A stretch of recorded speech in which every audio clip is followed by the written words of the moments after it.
The narrator declares they will break the peace tonight while the police shout that they have found the intruder and order them caught. Running fast under the moonlight, the man in the suit commands the target to stop immediately. The blonde woman mocks his repetitive orders while he internally admits he would never stop if he were in her position. Landing a powerful jumping step, He chases her with determination. She halts and agrees to talk. He reacts with visible astonishment. she smirks while noting that things are proceeding exactly as the inspector predicted. A sudden, quick leap sounding as she dodges past him with a playful smile. He barely misses grabbing her hair. He warns her for mocking the police while narrating that his repeated commands may seem foolish. She laughs and refuses to repeat her actions. A cunning smile and shimmering earring. A sack filled with glowing jewels. Speeding away with the loot, she identifies the roof as her next objective. She panics upon discovering the roof door is unexpectedly locked despite her earlier preparations. She realizes the inspector anticipated her path and calls him devious for setting this trap, activating the digital inventory interface. Considering the implications of his interference, A vision of a police trap appears where officers offer a prison sentence and handcuffs as gifts. He compares her current cornered state to a poisoned mouse. He notes their 3-year pursuit and takes the opportunity to formally introduce himself. He identifies himself as Inspector Raven Hunt of the Special Investigations Department in Eden City. she finds his introduction reminiscent of a fictional detective's catchphrase. She tells him to be quiet and get in while he protests. She remarks on his persistence despite her magically enhanced speed boots. He insists that she provide her own name in return for his. She jokingly asks if this confrontation is a matchmaking meeting. He decides to address her by her known alias. He labels her Thief Raven and offers to seek leniency if she surrenders now. Raven Hunt holds his handcuffs ready. She acknowledges that arrest and prison are the usual conclusions for crime. She contemplates the end of her career and decides that being arrested is a fate worse than death, revealing her secret existence within a game, dreading an inescapable bad painting. fearing the consequences are permanent. Activating her boot skill at 80% capacity, She decides to destroy property to escape while the inspector reacts with alarm. Raven Hunt is surprised by her speed and prepares to draw his weapon. Flipping through the air gracefully, the officers cry out in shock that he is flying. A loud crash sounding as she shatters the glass. He warns that the fall from this height will be fatal while reacting in shock, plummeting toward the dark city. She mockingly apologizes for the shock while he notes the absurdity of her ability. He wonders about her true identity while she smirks about his crumbled expression. Calling out for her inventory system, selecting the levitation umbrella item. Using her levitation umbrella, the blonde thief celebrates her successful escape for the day. Floating high above the city, the woman feels pity for the people below while police officers on the ground watch her fly away in shock, desperately requesting backup. A narrative box reveals there is a specific reason she boldly displays her face among the authorities. Her face glows with a magical aura as she activates a special ability with a clear ping sound. A system notification announces that her facial recognition impairment skill is now active, ensuring no one can recognize her face. She prepares for her final move, confidently touching her lips. A radiant and playful smile appears on her face amidst a shower of roses. A tiny, simplified version of the thief looks around in bewilderment as a soft hush fills the air. She panics when the mission clear notice fails to appear, realizing the mission is still in progress and questioning why she is forced to say her scripted lines.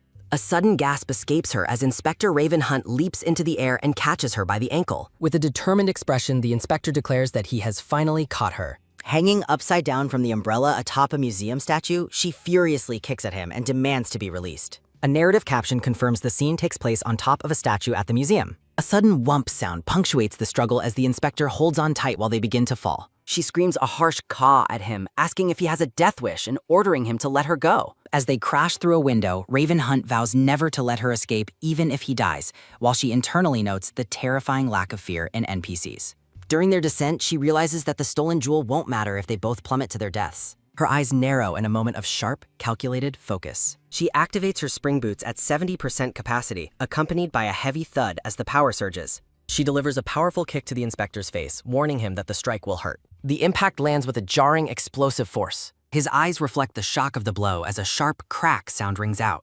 Back inside the museum, officers rush to the grounded inspector as he groans in pain, while the woman watches from outside, relieved to be alive. She mocks him for being ungentlemanly by grabbing her ankle, while he retorts that a woman who kicks a man's face isn't much of a lady. Narrative boxes explain that events are following a predictable pattern, and the man is about to repeat his signature line. Raven Hunt stares with intense blue eyes, promising to surely catch her next time as the chase continues. Laughing as she departs, she encourages Mr. Hunt to live up to his name and do his best. Text boxes describe the City of Eden as a wildly successful game that incorporated every possible genre to please its audience. The narrative notes that the game is also notoriously known as the maddeningly difficult City of Hell. Dressed in a long skirt and hat, the woman walks through the city streets with the steady clicking of her heels. A game notification confirms her facial recognition impairment is deactivated and thief mode is now off. Looking out over the illuminated city, she prepares to use her skill to steal the cat's eye. A digital quest window details the objective to steal the opal cat's eye within 1 week, listing specific success and failure conditions. The blonde woman adopts a serious and determined expression.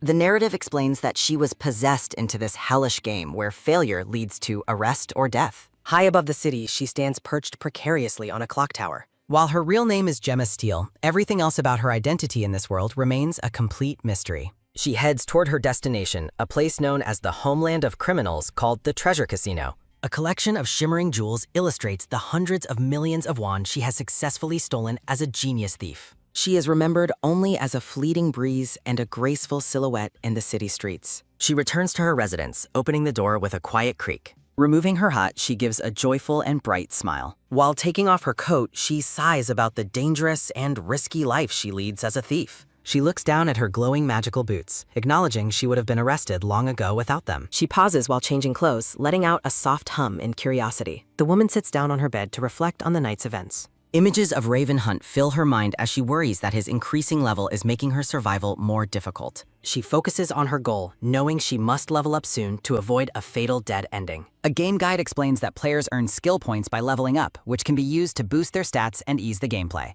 The narrative concludes that higher stats decrease the chance of a dead ending, which can be achieved by collecting notoriety points. She considers using paid items. A sudden, sharp ping rings out, panicking over forgotten credit card numbers. The narrator cancels her card registration, noting she lacks money and living expenses anyway. Recalling a life before the possession. Working hard as a server to survive. Encountering a shivering cat near trash. The brown-haired woman acknowledges the stray, identifying with the lonely, heart-spotted animal. Staring down at the shivering stray. Finding a family and Ruby, an unseen speaker welcomes their sister back to a bright greenhouse. The orange cat greets her happily. The woman tearfully asks if the cat is truly Ruby. She kneels and sobs, expressing deep remorse for not doing more for her pet. Watching the happy cat in the garden, the crying woman wonders if her pet was reborn. Ruby the cat smiles broadly and tells the woman to stop crying and wait for her, running through a blinding white light. Waking up suddenly in her bed, mourning her pet cat's recent passing. The recurring dream returns once more. The woman clutches her chest while crying out for Ruby, holding a glowing green jewel necklace. The woman panics as a system notification announces Ruby's broken cat tower, checking the phone game she plays to cope with her grief. A soft, quick ding sounds as the woman laments being a broke cat mom and apologizes to her virtual pets. Looking at her phone in curiosity, she realizes completing a new mission will provide enough gems to fix the cat tower and repair her heart. the woman prepares to install the new game and clear the first mission. Choosing between two factions in Eden, she decides to join the followers of evil on her phone, selecting the Phantom Thief Gemma Stone, hoping the role will be easier since she has seen gameplay before. Reviewing a walkthrough for the mission. Despite seeing the potential bad endings of prison and death, the woman dismisses the risks. Gemma Stone winks from a screen, admiring the thief's cool and confident appearance. A sudden light envelops the lumen. A bright, blinding flash of light occurs as she exclaims in shock, noticing that things have changed drastically. Accepting a quest to steal treasure, the blonde woman looks around in shock. 10 years pass inside the BAME world. Two men greet Claire for the morning while she nervously returns the greeting. Wearing some very unfashionable grandma knitwear. Messy hair and glasses hide her identity. Claire Kent activates her disguise mode with a bright smile,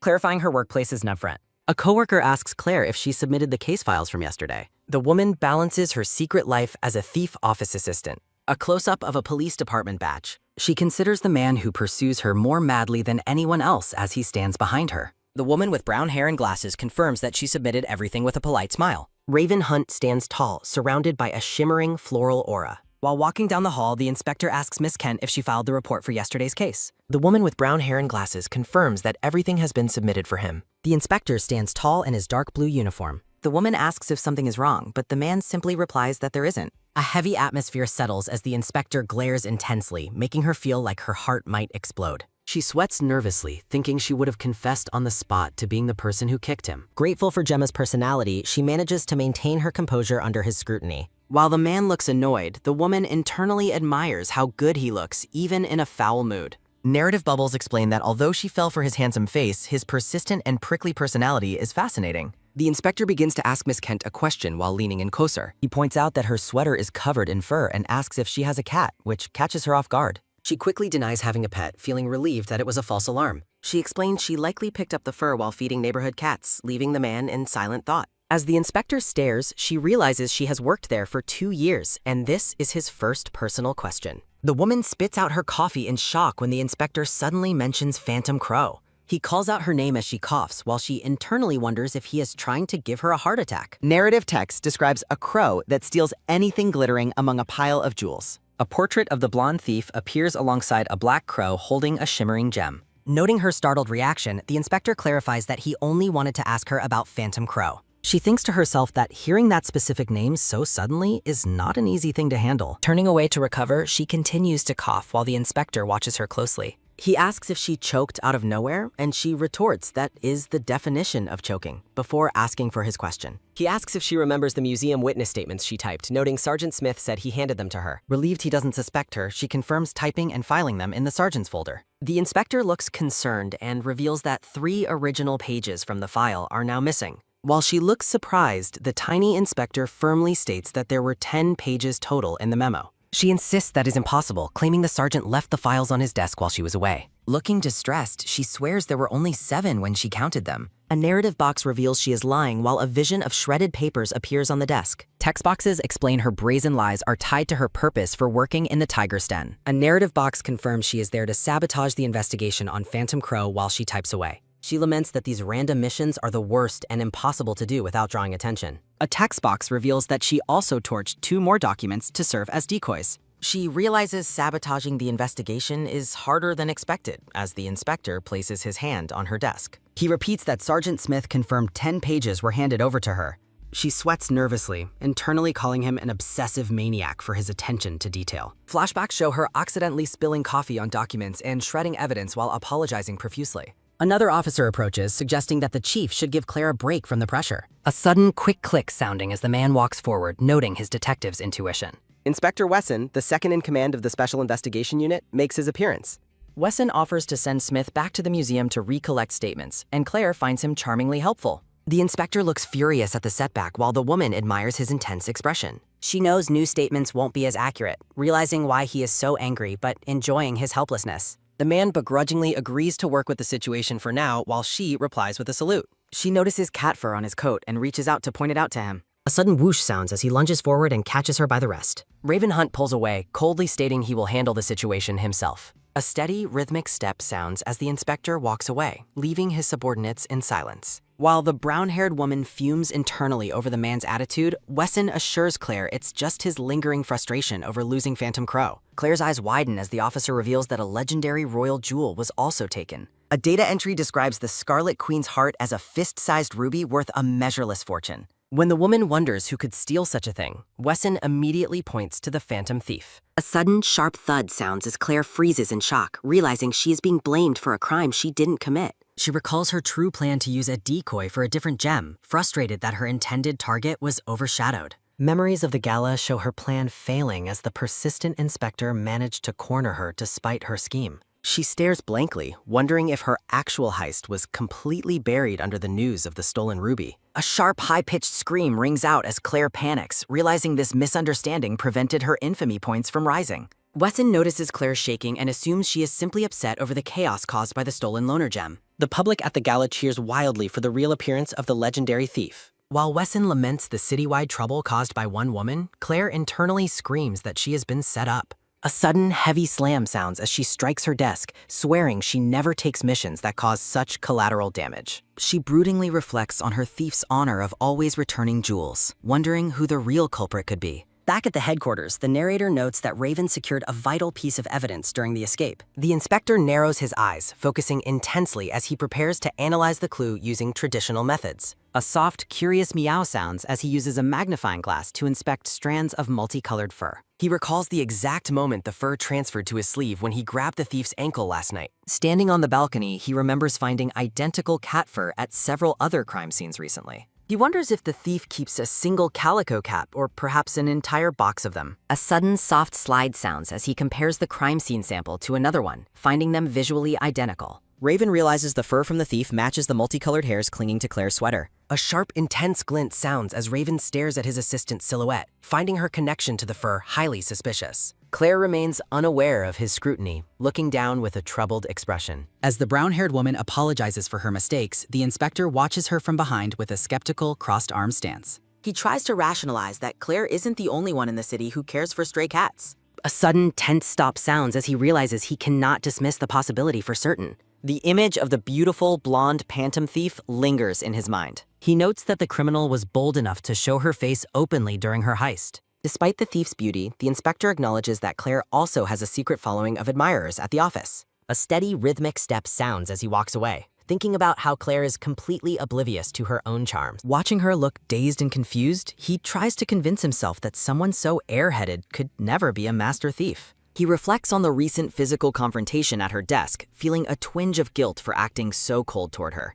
The inspector stands tall, lost in thought as a shimmering aura surrounds him. System guides explain that in this game world, criminal infamy rises alongside one's public fame. A notification reveals that being framed for the royal ruby theft actually earned Claire 1,250 infamy points in a single morning. A cheerful, quick munching sounds as she celebrates her massive point gain with an expensive steak lunch across from the station. She hums happily while walking, deciding it's much more profitable to let the world continue to misunderstand her. A sudden, heavy thud sounds as she returns to her desk and finds a mysterious large box waiting for her. She nervously wonders if it's a gift from a fan or perhaps something much more dangerous, like a bomb. A chaotic, loud shouting sounds as she recalls a mafia revenge bomb that sent the office into a frenzy last year. She remembers that Raven Hunt was the only one who didn't care because he correctly guessed it was a fake. A sudden metallic click sounds as she reaches for the box, deciding to bring it directly to the inspector. She screams that it's going to explode as the office fills with smoke, sending Wesson into a state of pure panic. A sudden sharp gasp sounds as Wesson bellows for Sergeant Smith, certain they are all about to die. A bright, cheerful ta-da sounds as the box fully opens to reveal dozens of cans of gourmet cat food. An awkward silence falls as Wesson realizes Claire mistook a kind gift for a deadly explosive, leaving her blushing in shame. A soft, apologetic ding sounds as Wesson tries to comfort her, blaming the anonymous sender for not leaving a note. A sudden, sharp stop sounds as Raven Hunt looks down, questioning who would leave such a clueless gift. A sudden, low creak sounds as the man leaves, while Claire watches from her desk, wondering about his strange reaction. Looking closely at the cans, Claire wonders if the food was actually intended for Captain Hunt. A cheerful, bright pop sounds as the chibi woman stares blankly at the open gift box. She questions why anyone would send her a reward when she makes so many mistakes. Surrounded by hearts, she happily holds a can and decides to enjoy the unexpected generosity. A sudden, heavy slam sounds as the office door rattles, prompting her to worry about the person's intense temper. A cheerful, loud munching sounds as a box full of stray cats feasts on the gourmet food. A soft, rhythmic top sounds as she taps a can, thinking about how much Ruby would have loved the treat. A sudden, tense stop sounds as she clenches her fist, lost in a somber memory. She realizes that Ruby's necklace is officially gone, her expression growing distant and sad. A narrative flashback reveals her previous appearance as the blonde thief, noting that only the ruby necklace remained unchanged. A sudden, soft slide sounds as she touches a can, lamenting that she lost the precious item after the incident. Wesson and a coworker approach her desk, encouraging her to accept the gift despite its lack of taste. Looking troubled, she internally reflects on the guilt of deceiving such kind people who see her as a friend. A sudden, low rumble sounds as the stressed woman panics about surviving in a world without any save points. A sharp, high-pitched scream sounds as a system notification reveals she is losing 100 infamy points repeatedly. A sudden, loud groan sounds as she grips her head, realizing it is impossible to progress before the final mission. A system screen featuring a tiny instructor explains the 3 mission types: normal, sudden, and final. Watching her computer screen, she wonders if the level-locked mission is being blocked by some kind of bug. A sudden sharp crackle sounds as she fumes over the possibility of a game-breaking bug in her most important mission. A system window describes the goal of stealing a treasure forbidden to villains, set against a backdrop of a floating jewel. A sudden, curious pop sounds as a tiny version of her questions the vague and meaningless nature of the hint. A narrative box dismisses her confusion, stating that dwelling on unsolvable problems is simply a waste of time. A sudden, quick tap sounds as she decides to focus on leveling up and repairing her damaged gear instead. System windows display low durability stats for her primary items: a mother's umbrella and spring-heeled Jock's boots. A sudden frantic gasp sounds as she realizes her boots were damaged while saving Captain Hunt last night. A sudden sharp chime sounds as a system notification informs her that she has no repair kits left in her inventory. A sudden, loud groan sounds as she panics, trying to remember when she used up all of her remaining supplies. A sudden, soft ding sounds as the system lists 10 parrot thorn feathers as the necessary materials for crafting a new kit. A detailed image reveals the Angmusa parrot, a unique bird with colorful, thorn-like feathers fanning out from its tail. A sudden, sharp ringing sounds as she contemplates raiding a zoo or mansion, her expression growing weary. A system notification announces a sudden mission that rewards 20 parrot thorn feathers, catching her completely off guard. Overjoyed, she thanks the system for providing exactly what she needed to progress. A sudden sharp chime sounds as a new penalty is announced. The next mission will proceed without facial recognition disruption. A sudden, loud ticking sounds as a 10-minute timer starts, prompting her to rant about her previous physical encounter with Raven Hunt. A sudden quick scuff sounds as she rushes away, frustrated that the system didn't even allow her time to complain. Her internal monologue declares she is heading toward Captain Hunt, fully expecting to be scolded or kicked. A sudden, soft rustle sounds as she prepares herself for the inevitable confrontation with her superior. She challenges the captain in her mind, swearing to be the one doing the kicking if he doesn't act first. The glowing timer continues to count down towards 0, highlighting the urgency of her current mission. A sudden, quick dash sounds as she continues to complain about the lack of time while running through the office. An officer points upward, informing her that Captain Hunt is currently in the director's office on the top floor. A sudden quick patter sounds as a chibi version of the woman sprints toward the stairs to find him. A female officer holding documents explains that the captain already finished his report and should be on his way back. A sudden frantic scurrying sounds as the woman turns around to head back, complaining about how tired she is. She realizes the elevators are all occupied and going up, leaving her to find an alternative route down. Spotting Captain Hunt on the stairs, she calls out his name while leaning over the railing. The man stops and turns to face her, his expression unreadable as he acknowledges her presence. She notices that he looks particularly upset and wonders if he received a harsh lecture from the director. Claire assumes responsibility for the director's harsh lectures after the thief's escape. Raven Hunt explains his hardline philosophy of strictly prohibiting the firing of guns. He reflects on how an arrest would have relieved his professional pressure. Medals, fame, and a rapid promotion would have awaited his successful capture. Claire believes he would gladly hit her if her deception was ever discovered. A sudden, sharp chime sounds as a 5-minute time limit appears. Chibi Claire panics over the pressing limit while the status window remains private. The captain asks his subordinate what she is looking at so intently. Raven Hunt accuses the woman of hiding something from them. He demands that she tell him the truth with complete honesty. Claire feels trapped by the man's intense and dog-like police intuition. She decides to employ a reluctant method as a last resort. The woman hesitates for a moment before preparing to reveal her thoughts. Claire determines that the only way forward is to confess and get rejected. She wonders what the captain's reaction to her sudden confession will be. A sudden heavy thud sounds as he stares with a shocked expression. Claire calculates how to explain her sudden confession to look plausible and deceptive. She decides to pretend she mistakenly thought a gift was from him. Claire employs her counting chicken strategy while imagining a can of cat food. She asks the captain if he was the one who sent the gift. A sudden, bright shimmer sounds as she acts shy and blushes deeply. Raven maintains a cold, stone-like expression of pure and proper disgust. The man reveals that it is true he was the one who gave it. A sudden, loud cry sounds as Claire panics over her failing plan. The woman is horrified by the possibility that he actually likes her. She realizes it was all a misunderstanding and he wasn't the sender after all. Chibi Claire asks if she has been rejected while the captain remains speechless. A sudden, sharp chime sounds as the timer reaches 10 seconds. The system demands an immediate final answer as the clock runs out. Raven clarifies the facts despite his harsh and disgusted facial expression.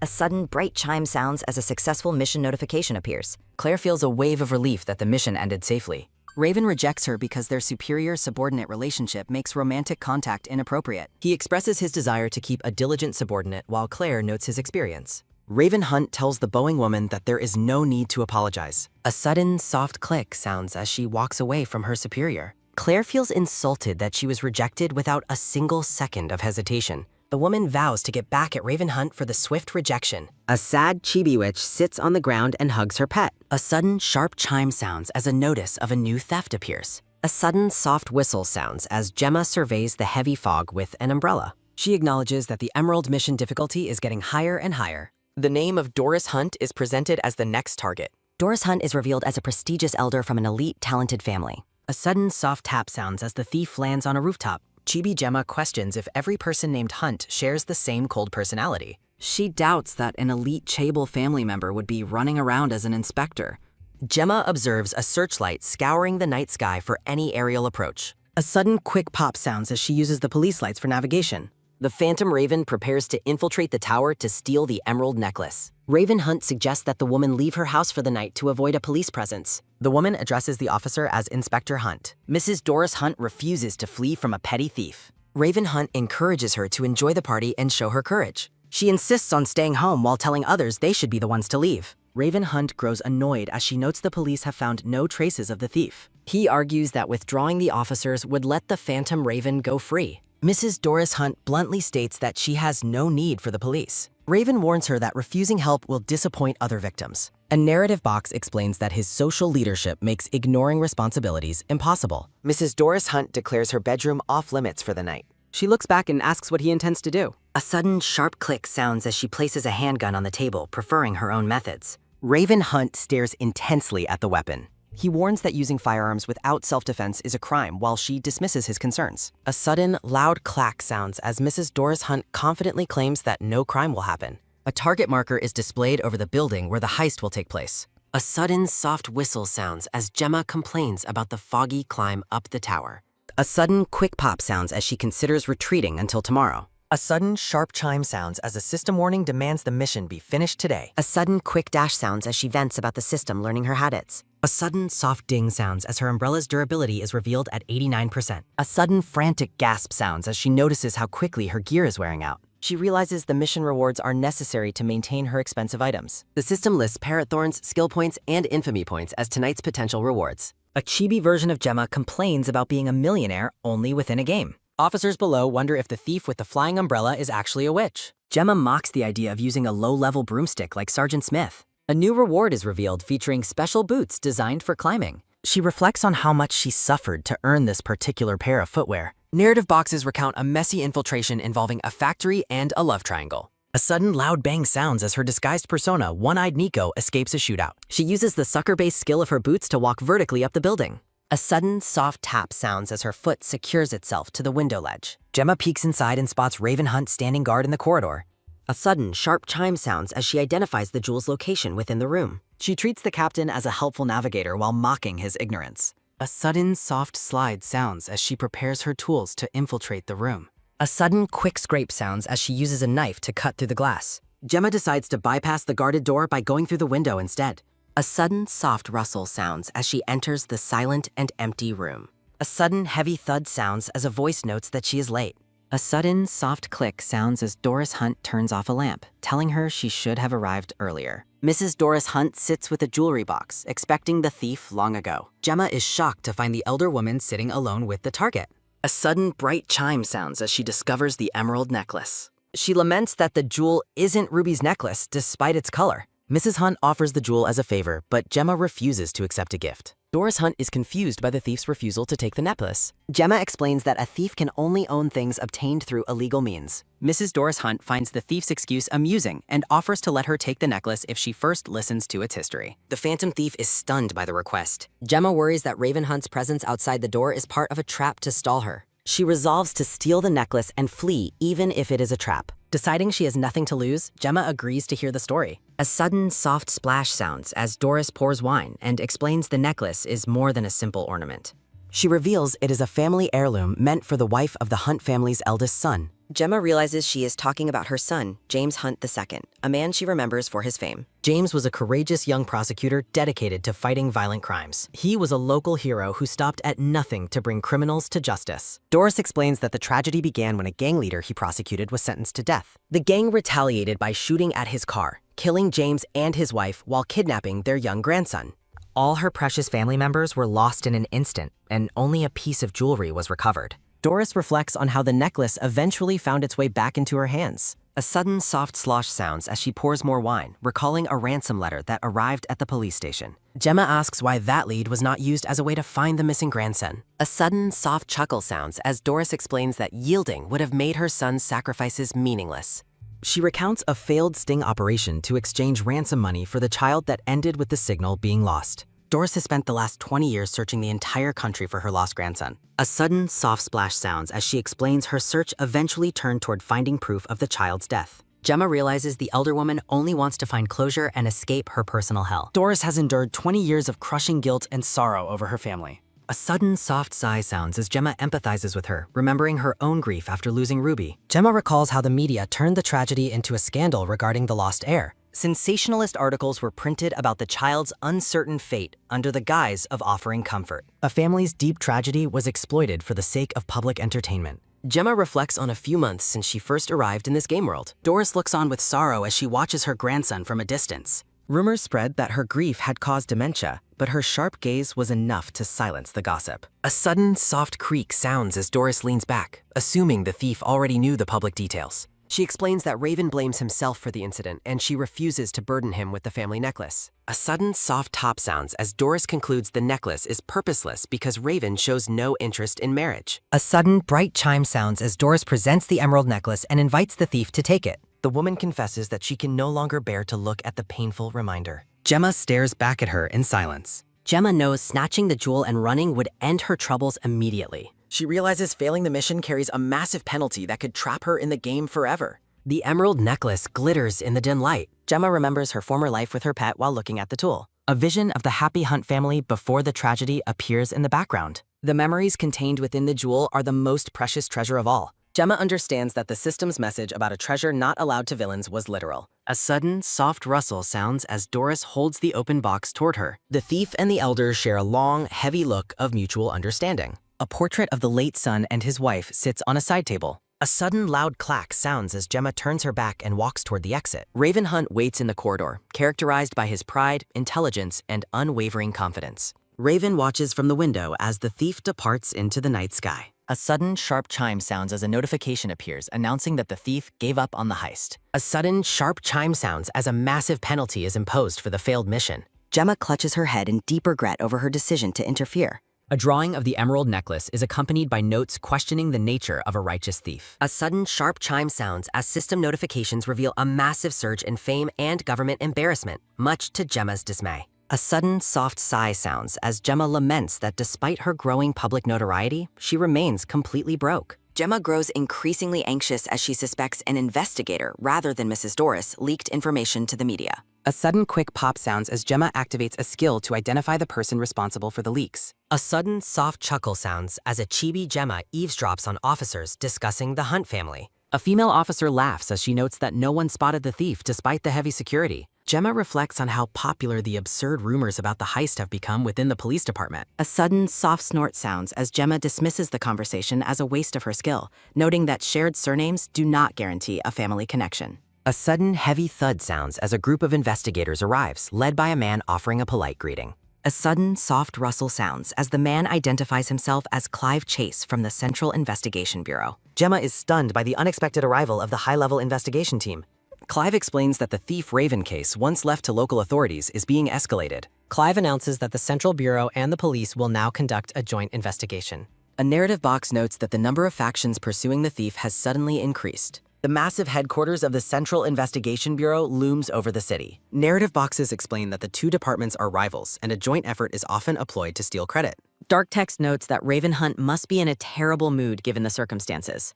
Raven Hunt stares ahead with a cold, piercing intensity. Clive suggests adopting a new approach to the investigation now that it has reached a new phase. A sudden, sharp clack sounds as Raven asks what kind of approach the investigator has in mind. Clive explains his plan to analyze the criminal's personality based on their behavioral patterns. Clive claims the thief is driven by jealousy toward priceless treasures he can never truly possess. He further theorizes that the thief must be a wealthy man with a secure location for his stolen goods. Clive suggests the advance notices are merely a way for the criminal to flaunt his own abilities.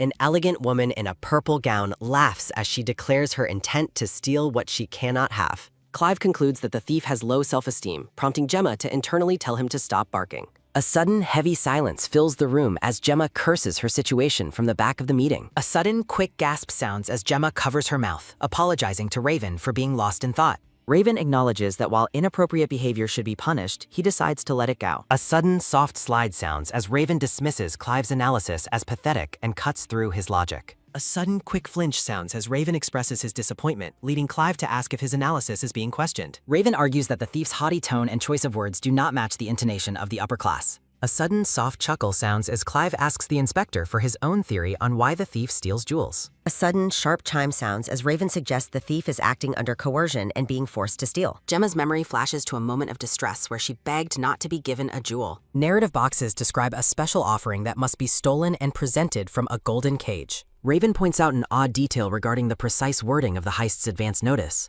Clive argues that the notice was perfect because the location and target lined up exactly. Raven counters that the perfect alignment is precisely what makes the situation suspicious. He questions why a phantom thief would send an honest warning that only provides the police with more clues. Raven notes that the notice was unusually kind and precise for a criminal. A sudden, sharp chime sounds as Gemma panics, realizing Raven has correctly deduced that someone forced the notice to be written. Two officers exchange looks of surprise and admiration during the intense debate. A sudden, loud bang sounds as a hand slams onto the table in frustration. Clive leans over the desk, visibly agitated by Raven's deductions. Gemma is overcome with embarrassment after being completely outmatched in the deduction battle. A sudden, soft sigh sounds as Raven moves past the argument, stating it is no longer the important part. He reveals that Thief Raven has been active for 10 years and has stolen a staggering 102 jewels. Clive highlights the surge in public complaints, while Raven privately questions if his arrest tactics are being challenged. A sudden, sharp breath sounds as Clive suggests that it is time to implement more aggressive measures. Raven asks if the investigator is seriously proposing that the use of firearms be authorized. Clive shrugs while explaining that non-lethal ammunition is a viable option for the team. A sudden, loud bang sounds as Raven warns that a thief gliding via umbrella would likely suffer a fatal fall if shot. The meeting room remains silent following Raven's grim analysis. Raven demands a guarantee that non-lethal rounds would truly be safe under those specific airborne conditions.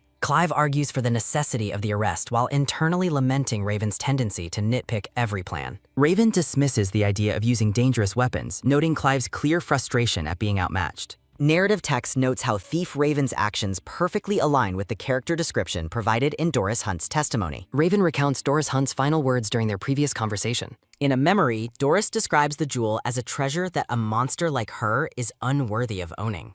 Doris expresses her hope that the necklace will be returned to her family once their deep wounds have healed. Raven finds Doris's account of events and her blessing for her late children to be highly peculiar. He admits that the emotional weight of her pitiful story was what truly swayed him. Gemma reflects on how Doris once spared her, contrasting the memory with a vision of a police arrest. Shards of broken glass glisten on the floor. Raven considers the possibility that the phantom thief possesses a softer heart than public perception suggests. A sudden, soft tap sounds as Raven pauses to reconsider the thief's motives. A sudden, quick gasp sounds as Raven makes a significant deduction regarding the thief's true nature. A sudden, sharp chime sounds as Raven triumphantly realizes he has found a way to trap Thief Raven. A small character offers a cheerful greeting against a backdrop of glowing purple roses. The police bureau exterior is shown as Clive Chase is hailed as a new public hero. Clive's deduction about the thief's identity becomes a major sensation within the city's high society. Gemma scoffs at the reports claiming the thief is a wealthy member of the upper class. She questions why such a ridiculous theory is being pushed as a legitimate investigative lead.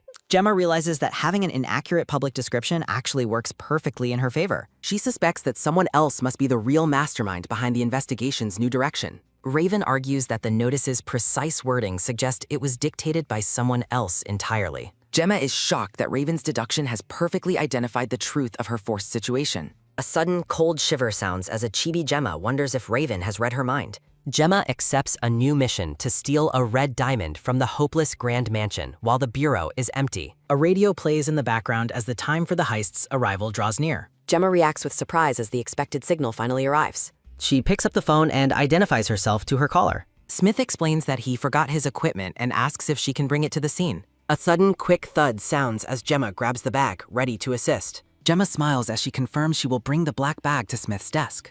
Overlooking the city at sunset, Gemma reveals the bag she is retrieving will serve as her alibi. She plans to use the errand to move toward the mansion without being tracked by the police. Gemma walks happily toward the mansion, pleased with her clever plan. A sudden loud shout sounds as an angry woman tells others to keep their hands off her children. Gemma stops to observe a chaotic commotion between an elderly woman and several officers. A sudden sharp hiss sounds as a man roughly grabs a small kitten. A sudden loud clack sounds as the kittens are forced into a metal cage. Gemma is horrified by the animal abuse and the poor treatment of the elderly woman. The narrative reveals that another major villain exists in this world besides Gemma. The infamous criminal known as the cat-crazed granny stands surrounded by her feline pets. A sudden quick flinch sounds as Gemma remembers avoiding the woman since she arrived. Gemma tries to blend into the crowd while walking past the eccentric woman and her cats. Two women greet each other warmly while pushing their cats and strollers.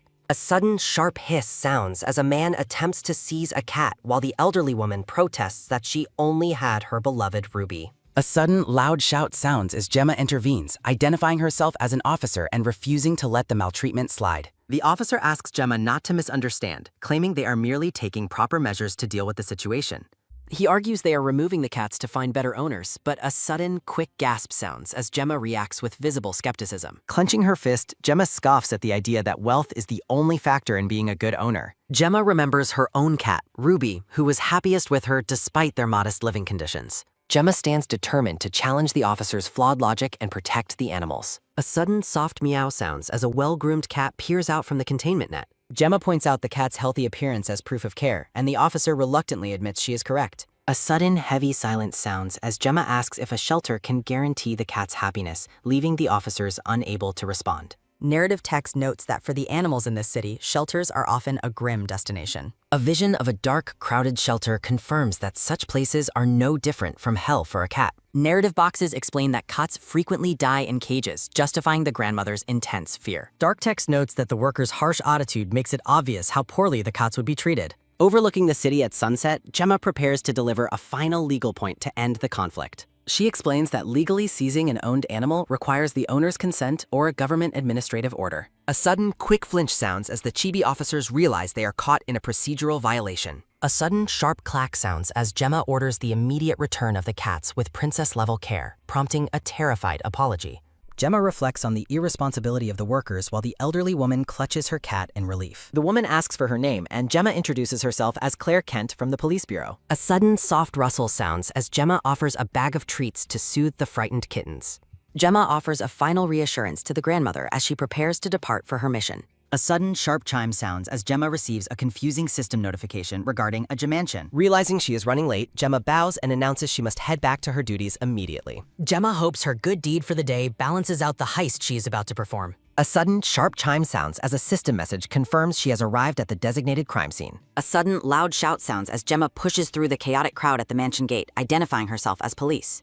Narrative boxes describe the immense value of the mansion located in the city's wealthiest district. Text reveals the mansion is unsold because it belongs to a cursed family and houses a 50-carat red diamond. The jewel is revealed to be the notorious blood diamond, which has supposedly doomed all its previous owners. Inside the mansion, Smith is startled by the unexpected arrival of the corporal. A sudden, quick thud sounds as Gemma announces she has brought the equipment Smith previously requested. She presents the heavy black bag she retrieved from the bureau as her alibi. Smith hugs the bag, lamenting that the chief chewed him out for forgetting his gear. Gemma feels a twinge of guilt, knowing she was the one who deliberately made him forget it. She reflects that the bag contains an air pump meant for inflating mattresses or tubes. Gemma wonders why such an item is needed at the heist scene, but decides not to ask suspicious questions. Smith thanks her as he prepares to head back to the main office, clearing her path. Gemma slips away to a deserted area of the mansion to ensure no one is watching. She checks her surroundings, noting that her personal preparations for the theft are now complete. A sudden sharp chime sounds as a system skill activates a wide area of face blindness.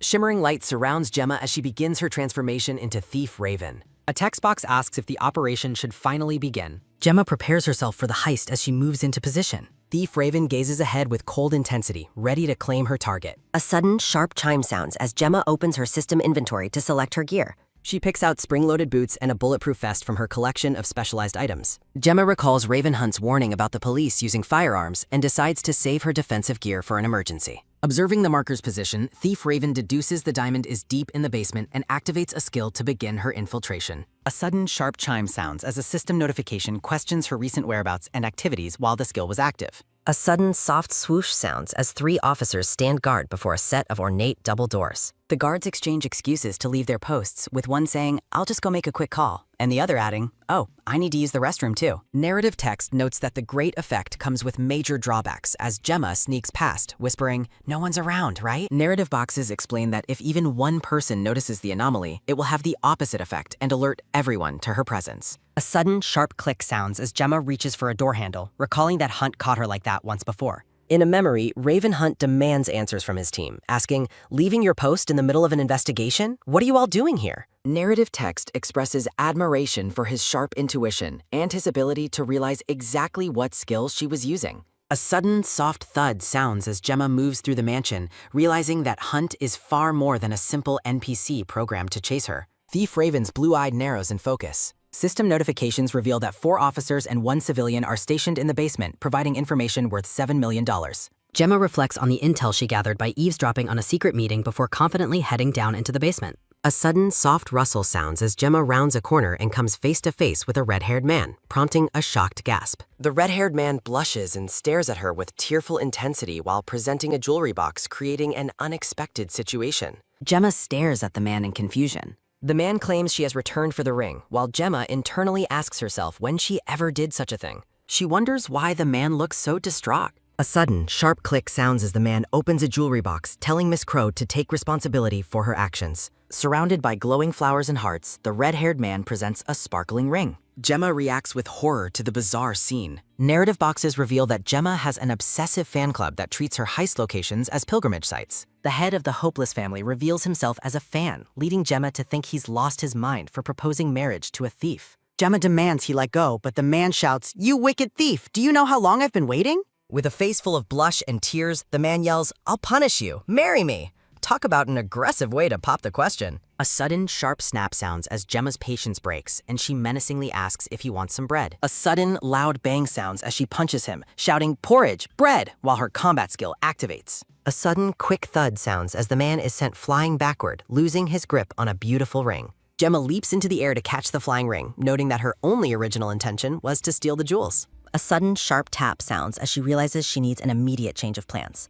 The man joyfully claims the Thief Crow lady accepted his proposal, but Gemma furiously denies it, determined to shake him off. The series title displays an elegant script. Narrative text notes that her plan to quietly slip away has completely fallen apart as a chibi Gemma floats in a panic. Gemma reflects that if the head of the Hopeless family had simply cooperated with the cursed jewel, she could have escaped smoothly. A sudden quick dash sounds as Gemma runs away while the man chases her, shouting, "Don't go, my Cinderella." A sudden, loud shout sounds as several officers spot her, yelling, "It's the Thief Crow." Gemma worries that things have become incredibly complicated as an officer orders her capture immediately. Noticing the escape route is blocked, she activates her spring boots to head toward the upper floors. A sudden, sharp swoosh sounds as Thief Raven performs a massive acrobatic flip high over the heads of the pursuing crowd. The officers are baffled by her incredible jump power and wonder how they are supposed to catch her. A sudden, sharp chime sounds as a system message warns that excessive use is reducing her item's durability. Gemma screams in frustration over the loss of her precious item's durability. A sudden, quick pitter-patter sounds as Chibi Gemma runs up the stairs while durability alerts pop up and officers shout that she's escaping. Gemma spots an open window and thanks the unknown person who left it open for a smoke break. A sudden, quick dash sounds as Gemma flees, worrying she'll be caught as officers close in on her position. A sudden, soft tap sounds as she prepares to use another skill. A sudden, sharp chime sounds as a system message warns that stepping on a mousetrap box means it's over for them. A sudden, loud clatter sounds as giant mousetraps snap onto the feet of the pursuing officers, who cry out in shock and pain. A sudden, sharp snap sounds as the officers scream about being caught in the traps, while Gemma tells them they should have listened to her. Gemma lands safely on the floor above, thinking that only the final finishing touch remains. Gemma winks and blows a kiss toward the camera, declaring that anything that sparkles belongs to her. A gloved hand suddenly grips a wrist as Inspector Hunt declares he has finally caught Thief Raven. A sudden, soft gasp sounds as narrative text expresses shock at finding the inspector hiding nearby. A purple-haired chibi witch welcomes readers to the chapter while asking for their support. Blue digital lines and glitch effects shift the scene to a more sinister atmosphere. Narrative boxes describe the global evil organization GACLD and its mission to enslave humanity. A close-up of a smugly smiling mouth accompanies a remark about someone being caught by their own trick. The cat-obsessed boss of GACLD laughs as she reflects on how truly foolish her target has been. Narrative text details rumors of a secret deal between the police and the elusive thief to buy time. A view of GACLD's secret base shows the boss monitoring Thief Raven's activity from her command center. A sudden loud bang sounds as the boss slams her desk, angry that the police remain ignorant of the thief's identity. The organization notes that knowing the thief's identity would be an absolute disgrace for the police department. A montage reveals the secret connection between the student girl and her alter ego, Thief Raven. A narrative box points directly at the girl, confirming her as the one who is truly Thief Raven. Back in the mansion, Inspector Hunt demands the thief reveal her true identity while holding her captive. Thief Raven realizes that the inspector's earlier calm expression was just a clever trap to catch her. Thief Raven mockingly tells Hunt he should get in line with Mr. Hopeless if he wants to catch her. Hunt ignores her wordplay and formally arrests her for the diamond theft after catching her red-handed. Thief Raven refuses to let herself be caught so easily and begins loading a system item.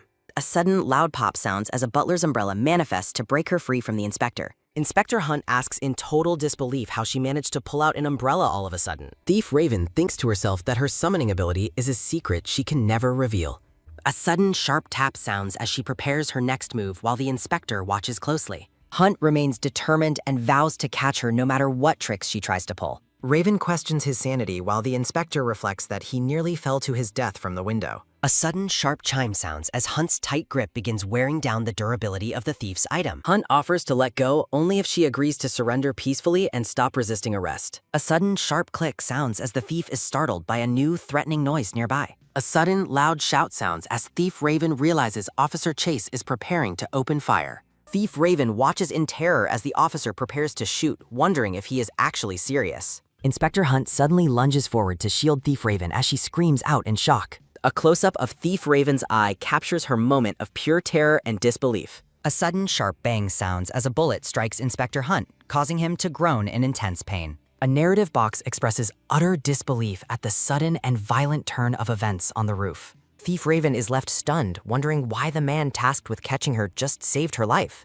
Inspector Hunt begins to fall from the mansion roof as Thief Raven screams his name in desperation. Narrative text warns that they are both in danger of falling to their deaths at this rate. Thief Raven desperately activates his strength skill, hoping she can hold on as they dangle from the edge. A sudden sharp chime sounds as she yells at Chase, questioning why he would risk a life for a thief. Narrative boxes reflect on how Chase sacrificed a promotion and honors to protect someone in danger. Thief Raven calls Chase a foolish man and demands that he stop standing there and help them. Chase clicks his tongue in frustration but maintains a grim focus on the situation at hand. Thief Raven warns Chase that if he shoots again, he will be responsible for the inspector's death. The officer stares intensely as he holds his firearm, seemingly conflicted about his next move. Narrative text notes that Chase has calmed down, allowing the thief to try and pull the inspector back up. A sudden, sharp chime sounds as a system warning indicates her strength level is too low for the rescue. A narrative box conveys Thief Raven's horror as she realizes her plan is failing. She reflects that she lost too much item durability while escaping the officers in the mansion. A sudden, quick rustle sounds as her grip begins to fail against the weight of the wounded inspector. Both Thief Raven and Inspector Hunt plummet from the roof toward the city streets below. A sudden, sharp chime sounds as Thief Raven summons a butler's umbrella, hoping to slow their deadly fall. A sudden, sharp chime sounds as durability hits 0. A sudden exclamation point appears. Thief Crow screams that her item is definitely broken because of Hunt and wonders what she will do now. A hand gently touches her hair. Thief Crow tells herself to wait. She realizes that Hunt is finally awake. A sudden, sharp whoosh sounds. They land safely on an up. Sitting up, Thief Crow asks what the hell happened while looking around the scene in confusion. A sudden, sharp click sounds as she spots the handcuffs. Hunt smiles as Thief Crow realizes she was caught by him during their plunge from the roof. A system message confirms her arrest. Thief Crow shouts no in despair. Disguise and facial recognition disorder effects are disabled. Hunt stares in shock at her. Hunt mutters her name in disbelief, realizing she is actually Claire Kent as her mask fades. She enters a bad ending route. The manhwa title correspondence. Disguise and prosopagnosia effects are deactivated. She officially enters the paper. The chapter title appears in frame. Narrative text introduces the villainous group Jamanchu, who are willing to sacrifice everyone for the elite few. The group admits they were always trying to uncover Crow the thief's true identity to find a jewel. A narrative box reveals they plan to frame Crow for stealing the heart after their own successful heist. An operative screams that the jewel is a fake and wonders when Crow managed to swap it out. The boss is baffled when her robot cats return with homemade beef jerky instead of the stolen heart ruby. The woman asks the little rascals where they got the homemade jerky they are currently carrying. A sudden soft meow sounds as a robot cat explains it received the treats from a woman with an umbrella. The silver-haired woman realizes it was Crow but is frustrated the cats cannot recall the woman's face. The boss calls the information useless. She reflects on receiving the turkey. In a flashback, Claire Kent gives the woman treats and asks her to take them for the little ones. Narrative text reveals that Claire's homemade jerky allowed the group to finally identify Crow the thief. The villainous organization gathers to discuss Crow the thief being officially arrested by the police department. The silver-haired boss asks the doctor where Claire Kent is currently being held by the authorities. A subordinate reports that Kent is playing dumb and the police have failed to find the stolen ruby. A man with an eye patch insists they move before the ruby falls into police custody. The boss orders them to get Claire Kent out and tells the others to proceed with the operation. The boss pets a cat and vows that the group Jumanchu will soon conquer the world. A photo shows the hopeless ring. Crow's trademark flying umbrella is NN's. The police withhold the culprit's identity. A sudden, quick thud sounds as a mug is set turn. Hunt and Chase sit across from each other while discussing who truly won the recent encounter. Hunt looks at his companion and confidently declares that he is the one who always wins. Chase suggests that Hunt should watch his words and brings up the hint regarding their recent pet. A chibi flashback shows them fighting. Narrative text reveals Hunt planned to fake being shot and falling to manipulate the thief's reaction. Narrative boxes explain Crow would be arrested regardless of whether she stayed to save him or fled. The bet was a departmental secret. Flashbulbs pop as reporters ask Inspector Hunt how it feels to finally arrest Thief Crow. A newspaper highlights Hunt's deduction while narrative text questions the deeper truth. Hunt reflects that it was actually her compassion that truly led to her capture. Sitting together, Chase admits his surprise at the trust Hunt placed in him. Chase asks Hunt what he would have done if he had actually used live rounds. Chibi Hunt counters that he trusted Chase's sense to not commit murder publicly. Chibi Chase admits there was no room for him to interfere in the chaos anyway. High above the mansion, voices announce that the elusive Thief Crow has been caught. A sudden, sharp clink sounds as handcuffs are finally locked onto the thief's wrist. Crow struggles with a knife while Hunt refuses to let her escape his grasp.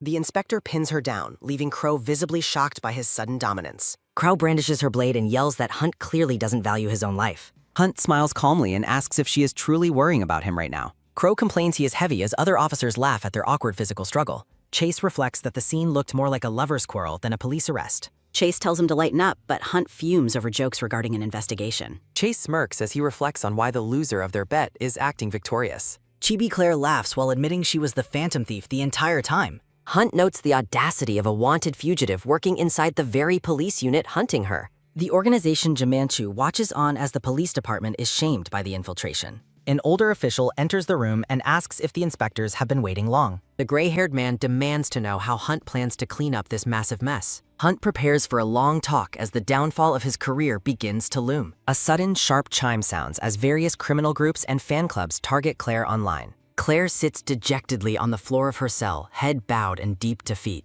Claire laments that a criminal's life is inevitable and the system must be angry. Staring at the bars, she notes that the bad ending route is not yet permanent. Claire tells herself there must be a way out of this terrible narrative ending. She panics as the system buttons refuse to work while entering the bad route. A sudden, loud thud sounds as she wonders if she must escape on her own. Claire yells at Hunt for not knocking, but he questions knocking for a criminal. Hunt declares that since she won't reveal her name, he will address her differently. A close-up of Claire's eye accompanies the announcement that her interrogation will now begin. Inspector Hunt stands tall while holding the case file for the arrested thief. A purple lace and floral pattern transitions the scene to the next narrative face. The official title card for the manhwa appears with elegant purple script. A chibi witch welcomes readers and asks for support for the coming chapters. Hunt looks Claire in the eye and formally begins her official interrogation. Intricate floral patterns and lace mark a shift back to the tense interrogation room. A finger points directly at the label marking the official thief's case file. The folder is clearly marked as a classified document held by the police bureau. Narrative text notes that Claire has behaved quietly since being placed in her cell. Hunt thinks that she is difficult to deal with, but vows to make her talk. Claire shrugs and notes that she will simply endure the stay in her current cell. Hunt explains that the primary purpose of a holding cell is to detain suspects. Hunt invites her to speak freely if there is anything currently bothering her. A sudden, sharp slam sounds as Claire hits the table and leans forward. Claire demands that he provide her with a brand new bed for herself. Inspector Hunt stares in absolute disbelief at her absurd and demanding request. Hunt reflects internally, wondering what kind of woman he has actually managed to catch. Hunt reflects that while her identity will stay secret, her mistake will be exposed. Hunt promises that if she retrieves the ruby, he and the higher-ups will overlook her blunder. The official tells Hunt to get his head straight and execute the arrest properly. Hunt closes his eyes in weary frustration.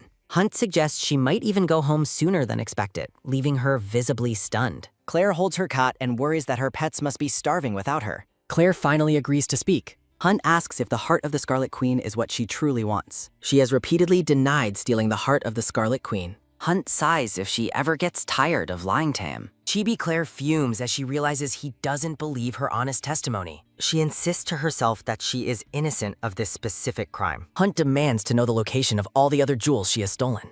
A sudden, sharp thud sounds as he slaps a folder onto the table. Hunt offers a reduced sentence if she returns everything she hid from her apartment. Claire considers the possibility of a reduced sentence. Hunt watches her reaction closely. Claire says she will return the jewels in time but refuses to cooperate without guaranteed probation. Hunt falls silent as she trawls off. Claire reflects that Hunt would never believe the truth about the cursed game system. Narrative boxes explain that returning the jewels would cause her infamy points to drop. Returning the jewels would also reset all the skills she gained as Thief Raven. The system warns that losing her skills would make avoiding a bad ending impossible. Static fills the frame as the system glitches. Claire remembers falling from her original world. Claire stares blankly ahead. A sudden, heavy bang sounds as Hunt slams his fist, breaking her train of thought. Hunt demands to know why she has suddenly gone silent again. Hunt sighs and asks if she is genuinely refusing to cooperate with him. Claire desperately wishes she could cooperate while staring at the document on the table. A sudden realization hits her as she focuses on the text. She recognizes the specific phrase on the paper from somewhere before. Claire recalls a blurred system notification about stealing a certain item. She realizes the mission to steal the ruby never appeared as a standard system objective. Her eyes widened in shock. A sudden, loud bang sounds as she slams the table and declares the ruby was her final mission. Chibi Claire laments that she should have stolen the ruby sooner instead of handing it over. She recalls seeing a mysterious mustachioed man on the day the jewel was taken. A confident smirk grows on her face. Claire offers Hunt a deal instead of simply cooperating with his interrogation. Claire smiles broadly at the inspector. Hunt is startled by her sudden proposal for a deal. Hunt weighs his professionalism against the importance of identifying the real culprit. Hunt agrees to review her offer and asks for the name of the culprit. Claire looks him in the eye. Claire names Rich Feller as the one responsible. Hunt is shocked that she is accusing the host of the museum exhibition. Narrative text identifies Feller as a tycoon whose company suffered massive losses from the theft. Hunt questions why a man would do something that damages his own interests so badly. Claire looks down as the question of the tycoon's motivation hangs in the air. Claire reflects that her time in prison has finally led her to a single clear answer. She insists that her conclusion is based on what she personally witnessed the day the ruby vanished. Elegant Korean script serves as a title card for the continuing saga. A chibi witch admits that she once found the current situation entirely impossible. Narrative text emphasizes that Claire was present at the exact location when the jewel disappeared. A flashback shows Claire disguised as staff spotting Feller admiring the heart of the Scarlet Queen. A sudden, sharp shout sounds as a colleague calls her away to fix the hall lighting. Sparkling light reflects off the display case, revealing that the genuine ruby has been swapped for a replica. Claire explains she initially assumed the swap was a security measure, but Hunt clarifies no such plan existed. Pointing to the gem, Claire confidently identifies Feller as the only person capable of the theft. Hunt questions how he could smuggle it out, so Claire highlights his conspicuous top hat as the hiding place. She notes that guards only searched women, allowing a man in a hat to pass through unnoticed. Inspector Hunt falls into a pensive, silent stare. Narrative boxes reveal that Feller's unexplained wealth has already made him a person of interest to the police. A sudden, heavy sigh sounds as Hunt realizes Feller's recent silence regarding the theft is highly suspicious. Claire mocks his hesitation to act against a wealthy citizen based solely on her criminal testimony. Feller's back is turned as he looks out over a dark landscape. Narrative text questions if the police will uphold their honor and investigate her claim. Claire leans in with a smirk, advising Hunt to weigh her definitive testimony very carefully. Hunt's eyes narrow in deep suspicion. Her radiant smile masks a cunning nature that Hunt now finds deeply unsettling. Feeling increasingly guarded, Hunt bluntly asks what she actually wants in exchange for her cooperation. A sudden, soft chuckle sounds as Claire prepares to name her price. Hunt wonders if her request will lead to more evidence or another clever trap. Chibi Claire drops her serious act and tearfully begs Hunt to go check on her hungry cats. Hunt is baffled by her sudden shift back to her usual eccentric self while she worries about feline hunger. Hunt questions if she is incredibly brave or simply oblivious to the gravity of her own situation. A vision of her clumsy Kent persona appears as the narrative ponders her true identity. Hunt stares at her in stunned silence. A sudden, quick rap sounds as a hand knocks on the interrogation room door. A voice from the hallway apologetically interrupts, stating they have requested an interrogation for today. A man in a lab coat enters the room, prompting Claire to wonder if a doctor is now questioning her. The newcomer introduces himself as Dr. Aind Grant, the head of the Forensic Science Department. Dr. Grant reveals his true motive is to learn the secrets behind Claire's magical thieving gear. A sudden, sharp chime sounds as a purple system notification warns that a group called GACLD is targeting her. Claire is visibly startled by the sudden digital alert. She recognizes the group name from a previous warning and worries the notification might be a system bug. Claire decides she cannot allow herself to be distracted by glitches while dealing with the police. With a determined look, she mentally commands the system to block all incoming GACLD messages. Dr. Grant mutters about the lack of windows in the underground room while Hunt watches the exchange. A sudden quick snap sounds as the doctor excitedly pulls out her famous thieving umbrella. Chibi Claire is horrified to see how much the doctor has dismantled her prized levitating umbrella for research. She scolds the doctor for ruining her advanced technology while he admires its devilish design.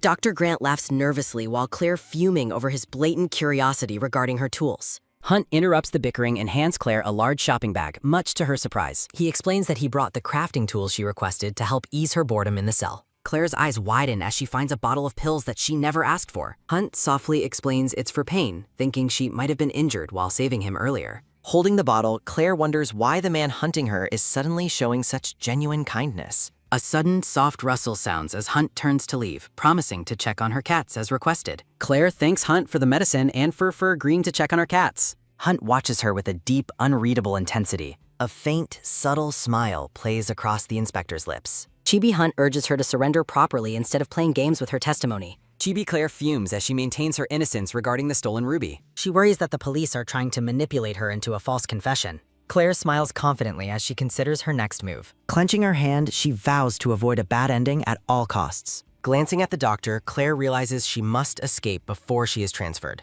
A sudden sharp chime sounds as a glowing system window appears before her. She feels a wave of relief knowing the status window hasn't abandoned her. Claire reaches out to interact with the floating digital interface. Her eyes widen in shock as the system demands a jailbreak. A soft, rhythmic scraping sounds as Claire begins carving a bar of soap. Determinedly working on her craft, she reflects on how absurd her current situation has become. She remains intensely focused on the delicate task at hand. A sudden, metallic clang sounds as she drops her spoon in frustration at the system. She recalls the strange notification that appeared after her meeting with Dr. Grant.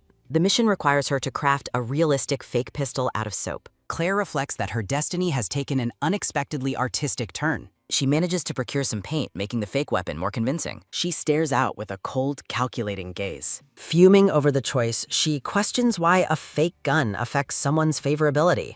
She worries that her actions might make Hunt despise her even more. Claire clenches her fist, pondering the nature of her relationship with the inspector. She reflects on the fundamental conflict between a phantom thief and a police officer. A memory of their shared moments surfaces, highlighting the complexity of their bond. Claire is struck by a sudden, jarring realization. The system confirms that Hunt's favorability depends on her success or failure.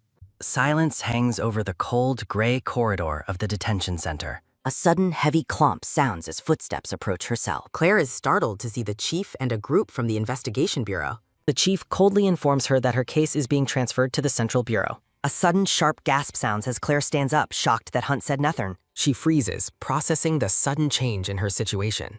She begins to understand the logic behind the chief's decision. Watching Hunt walk away, she accepts that they are ultimately just a cop and a thief. She feels like a fool for ever believing they could find common ground. Hunt maintains a stoic, detached expression as he stands before her. The paperwork is finalized, driven by high-level political interests. The narrative confirms that the transfer was decided for political reasons. A sudden, tight squeeze sounds as Hunt grips his hands together behind his back. Claire wears a faint smirk, thinking of the inspector as her person. Hunt reflects on the unpleasant obsession that often forms between an officer and a criminal. He looks down, grappling with his internal conflict. He remembers the moment she showed him unexpected kindness in the rain. The two of them sit across from each other, separated by more than just a table. He admits that her accusation against Keller was surprisingly logical. A sudden quick shake sounds as Hunt tries to snap out of his reverie. He resolves to stop getting unnecessarily engrossed in the woman he caught. Claire is startled as a female guard abruptly leads her away for an unexpected transfer. Demanding answers about the investigation into Feller, Claire learns her statement is being sent to the Central Investigation Bureau. The chief informs his subordinate that the critical evidence items have already been handed over to Dr. Grant. Frustration boils over as Claire grits her teeth against the unfair turn of events. A sudden, defiant vow echoes as Claire resolves to truly embrace her role as a wicked phantom thief. Harried lights illuminate the cold, metallic interior of the transport area. Chained and furious, Claire curses Inspector Hunt's name, calling him ungrateful for the life-saving help she once provided. A sudden, sharp chime sounds as Claire's eyes widen at the sight of a familiar mission window appearing. Relief washes over Chibi Claire as she thanks the status window for providing a second quest for her escape. Claire views the daunting task ahead as a necessary trial, much like a high-stakes entrance exam. Resigned to her fate, Chibi Claire accepts that she has no choice but to follow the system's instructions. A sudden, soft click sounds as Claire uses an all-purpose lockpick from her inventory to secretly free her hands. Claire gazes out of the transport vehicle with a pensive, uncertain expression. The car speeds down a rain-slicked road as Claire wonders if they will ever reach their destination. A sudden, sharp jolt rocks the vehicle as an unexpected impact occurs. A sudden, high-pitched yelp sounds as Claire realized she accidentally unlocked the handcuffs during the chaos. She decides to maintain the ruse of being restrained until she can better assess the situation. The officers curse their bad luck as the vehicle grinds to a halt due to a flat tire. Chibi Claire schemes about hijacking the car until a sudden bright glow from approaching headlights catches her eye. Confusion fills the car as a mysterious vehicle approaches them at an alarming speed. Terror grips Claire as she screams for the officers to watch the road ahead. A sudden, deafening screech sounds as the two vehicles narrowly avoid a catastrophic collision. Shocked Chibi faces reflect the sheer chaos of the near accident. The officers suspect the newcomer is an accomplice, but Claire firmly denies calling for any outside help. A sudden rhythmic splash sounds as a dark figure steps out of the mysterious car into the rain. A masked man approaches the transport, coldly ordering everyone inside to remain perfectly still. The intruder reinforces his threat, promising to open fire if anyone makes a move. The officers freeze in fear as they are confronted by the armed stranger. Brandishing a glowing, futuristic weapon, the masked man demands that the police hand over Thief Crow immediately. Claire is paralyzed by a sudden wave of dread, realizing this man is specifically hunting her. A playful chibi witch bids a cheerful farewell as the current chapter concludes. Rain continues to pour over the dark, sprawling architecture of the Silent City. Narrative text explains that the world is a meticulous recreation of 1950s America where technology evolves over time. While gas-powered cars were standard upon her arrival, the world's technology has begun to shift rapidly. Claire is stunned to see the attackers wielding weapons that far surpass the era's known scientific capabilities. Staring at the sci-fi gun, Claire realizes they are facing a group that doesn't belong in this timeline. A sudden, agonizing crackle sounds as the masked man uses his advanced weapon to shock an officer into silence. Chaos erupts as the remaining officer desperately tries to radio for backup amidst the sounds of pained screams. A sudden, heavy thud sounds as the radio falls from a limp hand. The masked man taunts the survivors, advising Claire to surrender now that she has seen the consequences of resistance. Realizing the sheer brutality of her pursuers, Claire decides her only option is to feign cooperation for now. Stepping out into the rain, Claire demands to know who these people are and what their ultimate goal is. The masked man demands the ruby, leaving Claire disgusted that they would hurt innocent people for a mere jewel. Claire reflects on the sickening greed that drives both the law and criminals to pursue the scarlet gem. A sudden metallic click sounds as Claire draws her own weapon, turning the tables on her captors. With a chilling smile, Claire warns them to back off, claiming they will never find the ruby if she dies. The masked men hesitate, clearly shaken by the thief's unexpected and desperate defiance. Claire feels a pang of guilt, realizing that if she escapes alone, the injured transport officers might not survive. She concludes that she must get back to the police headquarters to save the officers, as no hospitals are nearby. The masked men level their futuristic weapons, prepared to use anyone as a pawn to get what they want. Claire's hands slip as a sudden, sharp chime sounds. Masked men demand that Phantom Thief Raven surrender immediately. Claire resolves to fight back against her captors. A sudden, wet splash sounds as an attack hits. The attackers scream about their eyes while Chibi Claire mocks their pain. A sudden, quick tap sounds as Claire ends. The masked men realize their prisoner is escaping. Rain washes the soap deeper into their eyes. Blinded and crying, the men can't see anything. A car speeds away from the defeated group. A masked man vows not to underestimate her. A meeting is held at a secret base. The boss receives word of the thief transfer. A soft, rhythmic purr sounds while the boss warns her team. The subordinate is ordered to retrieve the ruby. The group pledges their loyalty to the boss. Subordinates struggle to explain their failure in the rain. A man ponders Claire's mysterious motives. Word spreads that the Phantom Thief has returned. Hunt learns about the ambush during her transfer. Without her help, the injured officers would have died. Claire is currently being held in a breaker. A sudden, heavy clomp sounds as Hunt walks. Hunt stands before a shivering, wet Claire. He promises she won't go back to prison. Claire looks up from under her blanket. The narrative reflects on her life of secrets. Hunt watches her with an unreadable expression. A bright light transitions to a new memory. Claire denies stealing the heart of the Scarlet Queen. Hunt reflects on the feelings he had before. He realizes they are more alike than different. He resolves to save her from a life of crime. Kneeling, he addresses her by her thief persona. Hunt reaches out to her with surprising gentleness. Claire remembers the weight of his earlier trust. A system window notes an increase in affection. She assumes saving the officers earned his favor. Cops value loyalty above all other codes. Claire wonders why he cares for a criminal. She thinks the inspector is being too reckless. Hunt hands her a marriage registration document. Claire is shocked by the unexpected registration form. A sudden, soft smirk sounds as Hunt smiles. He addresses her as his Lady Phantom Thief. Hunt formally asks her to marry him.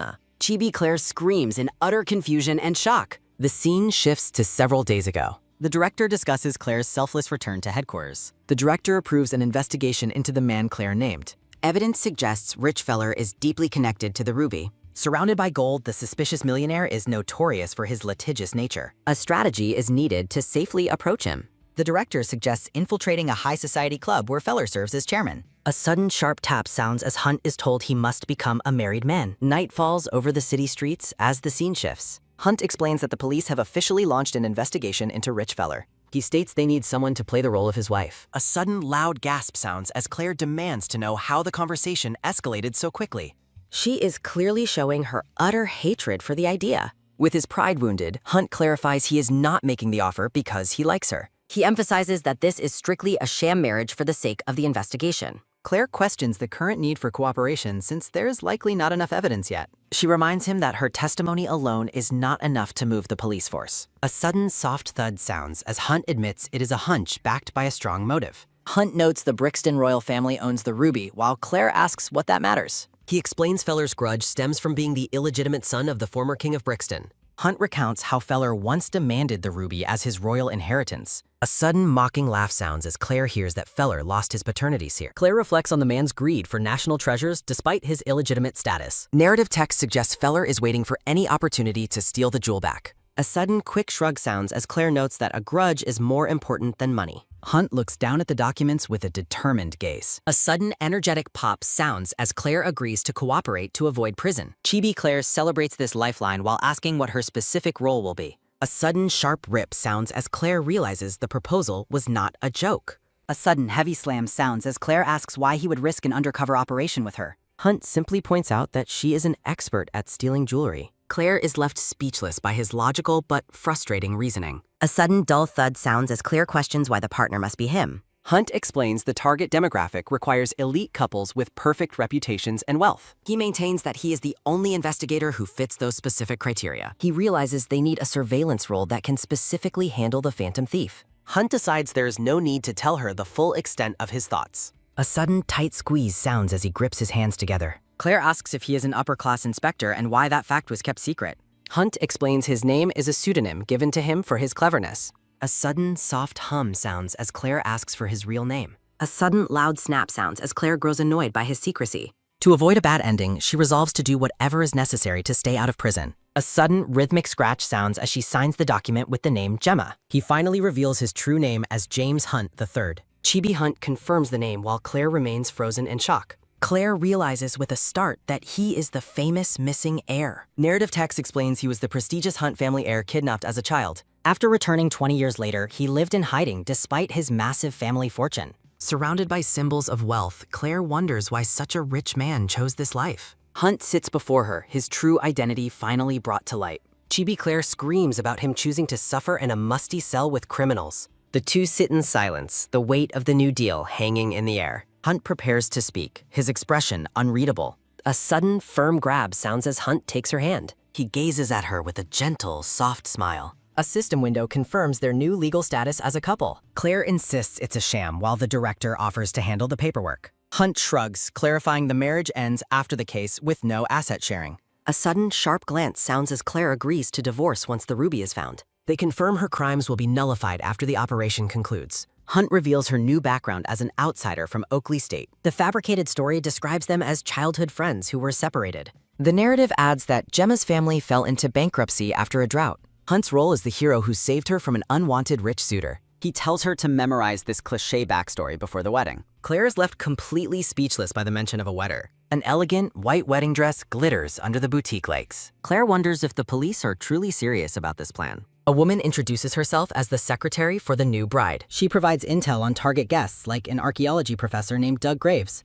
Doug is the vital link to the investigation, though Claire finds the source suspicious. The woman reveals she is actually a sergeant named Miranda Rise. Claire realizes Miranda is a bodyguard assigned to watch her every move. They visit a boutique specifically to let a talkative designer spread rumors. Claire resolves to dedicate herself to the performance to succeed. A small, confident smile forms on Claire's face. She strikes a pose, looking every bit the happy, beautiful bride. News of the reclusive heir's cruise wedding spreads through high society. The city's socialites are desperate to know more about the mysterious savior. Public curiosity peaks regarding the identity of the woman who saved him. The scene shifts to the towering headquarters in the heart of the city. Reporters gather outside, hoping for a glimpse of the famous couple. Claire notes the press frenzy while the narrative highlights her criminal roots. The Hunt family's reputation for immense generational wealth makes them easy targets. Claire admires the luxury of her new surroundings amidst the decorations. She worries that the inevitable divorce might damage Hunt's public standing. A sudden, loud shout sounds as Claire is startled by Hunt's sudden presence. She notices something odd clinging to his formal suit.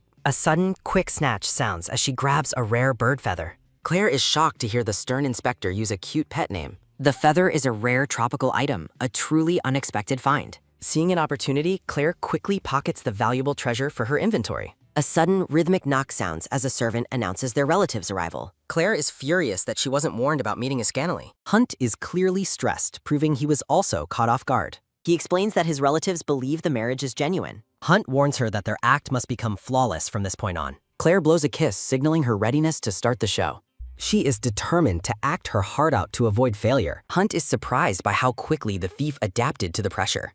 He watches her with a mix of admiration and hidden embarrassment. A background observer notes that the two seem like a perfect match. An elderly woman named Margaret Chase expresses her joy that such a beautiful young lady is joining the Hunt family. Maggie's eldest son, Frank Chase, and his wife, Mary, offer a polite welcome during the formal dinner. Hunt watches the interactions over a glass of wine, reflecting on the underlying purpose of the gathering. Claire asks if the guests are close relatives, but Hunt clarifies they are distant enough to be considered strangers. Maggie celebrates their faded love while Hunt plays along, expressing how lucky he is to have found her again. Claire notices Frank and Mary whispering secretly and decides to activate her special hearing skill to eavesdrop. She is stunned to overhear that the family knows nothing of Hunt's true past and suspects he was once a lowly farmhand. A sudden firm grab sounds as Hunt reaches out to take Claire's hand under the table. Claire is visibly startled by the unexpected contact, her focus entirely on his grip.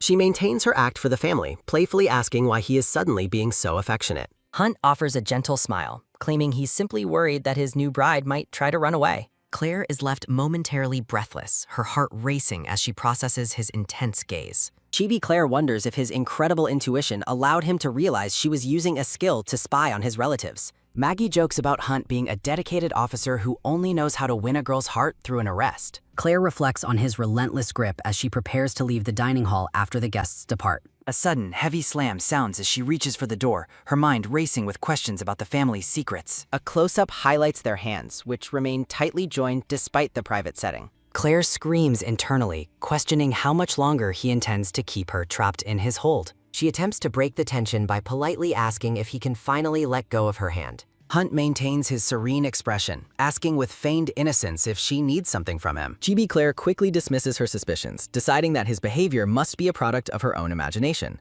Doris Hunt approaches and greets her as the new Mrs. Hunt, noting the toll the evening must have taken. Claire forces a laugh, maintaining the facade that the relatives were nothing but entertaining. Doris offers a cryptic warning that not everything that sparkles is a diamond before staring out at the city. Claire is chilled by the realization that Doris used a phrase associated with her thief persona, just as a system window updates her mission. The system issues a new directive to capture the enemy hiding within the immediate surroundings. A promotional page features various webtoon series from the studio. Claire reflects on the gravity of the new mission, suspecting the enemy is a member of Hunt's own family. She finds herself unable to forget Doris's words, realizing that her perspective on the household has shifted. Doris's warning echoes as Claire resolves to focus entirely on the mission regardless of the potential threat. The family gathers in the lounge where Doris asks how things have been progressing for the new couple. Narrative text notes that despite their outward appearance of closeness, the family treated Doris with a unique level of ease. Hunt remains silent and detached as the narrative explains that his relatives never bothered to greet him first. Even those who came to celebrate his wedding refused to offer him a simple, direct acknowledgement. Narrative text poses a heavy question regarding what dark secrets the prestigious family is hiding from the world. The group sits in a tense, formal silence that contradicts the supposedly joyful occasion. A close-up of the plush carpet and formal shoes emphasizes the stifling atmosphere of the high society meeting. Frank Chase offers a sharp, suspicious smile as he watches the couple from across the room. Claire recognizes that her primary target has finally returned and prepares her next move. A system window tasks her with stealing Frank's notebook and delivering it directly to Doris Hunt. Chibi Claire is startled by the sudden alert, but feels confident that a theft is well within her expertise. She notes with frustration that Frank is moving too frequently for her to find an opening to snatch the book. Hunt suggests ending the meeting, causing Claire to panic as she hasn't fulfilled her mission requirements yet. Acting on impulse, she interrupts him to suggest they play a game before the evening concludes. Claire puts on a dazzling, enthusiastic performance to convince the relatives to say. Hunt is surprised by her sudden intervention, wondering why his target is suddenly being so helpful. A sudden, sharp smirk sounds as Hunt takes control of the situation and proposes a specific challenge. He suggests the wedding shoe game, prompting a system side mission requiring Claire to score 15 points. A penalty window appears, warning that failure will result in her having to kiss Hunt. Claire is horrified by the impossible situation, screaming internally at the absurdity of the system's demands. Chibi, Hunt, and Claire sit back to back as the instructions for the wedding shoe game appear. They lift shoes to answer questions, learning that matching responses earn points, while differing ones result in failure.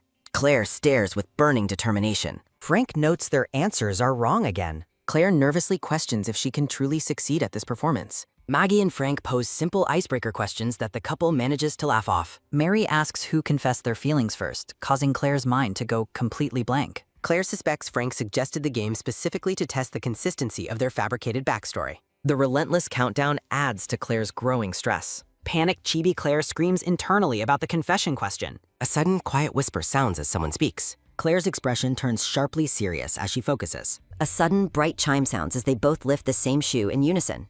Claire is relieved they coordinated, though she is annoyed at the implication that she was the one to confess first. Maggie excitedly asks which of them initiated the couple's first kiss. Hunt casually claims Claire did, leaving her stunned and confused by his bold assertion. A sudden, firm grip sounds as Claire grabs his suit in frustration. Claire leans in with a visible blush. She thinks to herself that Hunt should have been the one to initiate the kiss. Hunt is visibly flustered and embarrassed by the proximity. Hunt sternly reminds her that cheating is strictly against the rules of the game. Maggie and Doris tease the couple while Claire fruitlessly tries to explain the misunderstanding. A sudden, heavy thud sounds as Claire slumps to the floor in defeat.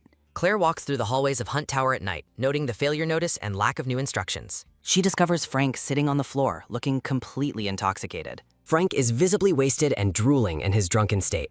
Claire recalls how the shoe game transitioned into a drinking session where she suggested a finger game. She explains how she followed Frank out of the lounge after he excused himself to the bathroom.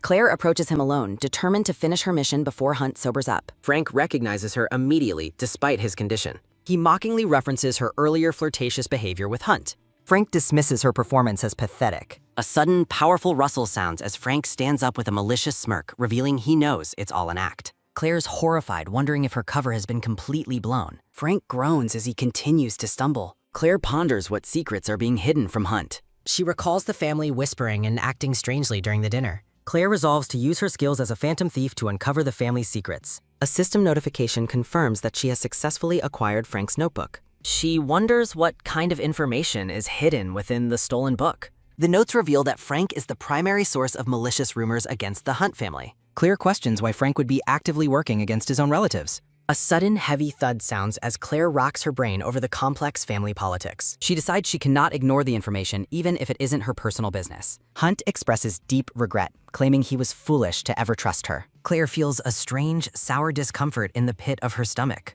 Claire is surprised by her own reaction to his words. She refocuses on her objective, determined to complete the remaining missions. A sudden, quick chime sounds as Claire leans forward. A system alert announces that Doris Hunt's favorability has increased as a reward. Chibi Claire is bewildered by the system, questioning how Doris's favorability could increase after delivering such a scandalous notebook, and noting that the system windows regarding kisses and favorability are becoming increasingly strange. Hunt Tower stands tall against the morning sky as a request is made for a private conversation with Doris Hunt. A sudden rhythmic click sounds as Doris Hunt walks towards the foyer, asking Frank Chase why he has come to visit her so early in the morning. Frank Chase puts on an act of shame, claiming that Mary lost an important notebook yesterday and that he felt compelled to visit only once he had a proper justification. Flashbacks reveal Frank's drunken state the previous night, where he realized with horror that his notebook was gone and scrambled to find it before anyone else discovered the loss. Frank leans in close, asking Doris Hunt directly if she has happened to see a brown-colored notebook anywhere. Doris Hunt maintains a perfectly neutral expression, claiming that she hasn't seen anything matching that description. Doris casually invites him to search the premises if he believes it was lost there, prompting a relieved and grateful response from Frank. Frank and his associates scour the estate grounds in a frantic search, with Frank shouting for them to look more thoroughly after failing to find it in the obvious spots. A sudden dry scratch sounds as Frank ponders whether the book truly failed to fall into the Hunt family's hands, only to be interrupted by a sudden sharp whip sounding as a subordinate announces that a maid has brought the item to him. A sudden smooth slide sounds as a maid hands over the brown notebook, explaining that she saw a cat hide it under a cushion and that she refrained from opening it for security reasons. Frank is overjoyed to have recovered the book, convinced that his secrets remain safe since no one appears to have looked inside. Frank scolds his butler for the delay, warning him to be more careful in the future, while the butler offers a humble apology. Inside the quiet study, narrative text confirms that the thieving cat has officially completed its secret mission for Lady Doris. The butler offers a treat to the orange cat, rewarding it for its hard work and helping Lady Doris deceive the swindler she allowed into her home. Doris Hunt reviews the actual contents of the notebook, noting Frank's predictable relief and resolving to let him keep his guard down until the moment she chooses to strike back. A sudden quiet smirk sounds as Doris reflects on the irony of a woman who can't trust the police being forced to rely on the expertise of a professional thief. Claire knocks on the door late at night, apologizing for the intrusion as she asks Mrs. Hunt if she can come inside. Claire explains that she swiped a notebook from Frank's pocket earlier that day and felt she should return it to Doris immediately, especially since Raven Hunt was already asleep.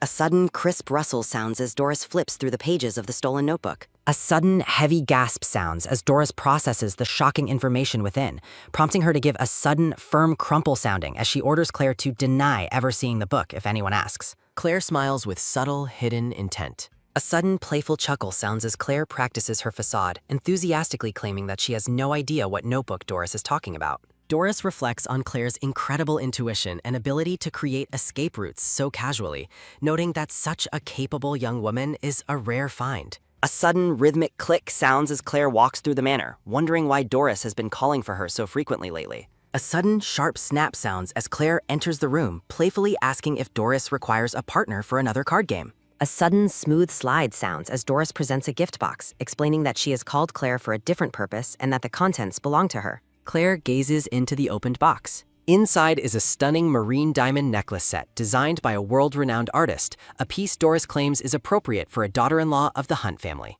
Claire is visibly stunned, explaining that she was only surprised because she expected the legendary emerald necklace that has been passed down for generations. A sudden, quiet smirk sounds as Doris asks pointedly if Claire truly believed such a treasure couldn't be given to a thief. Two worlds collide in silent tension.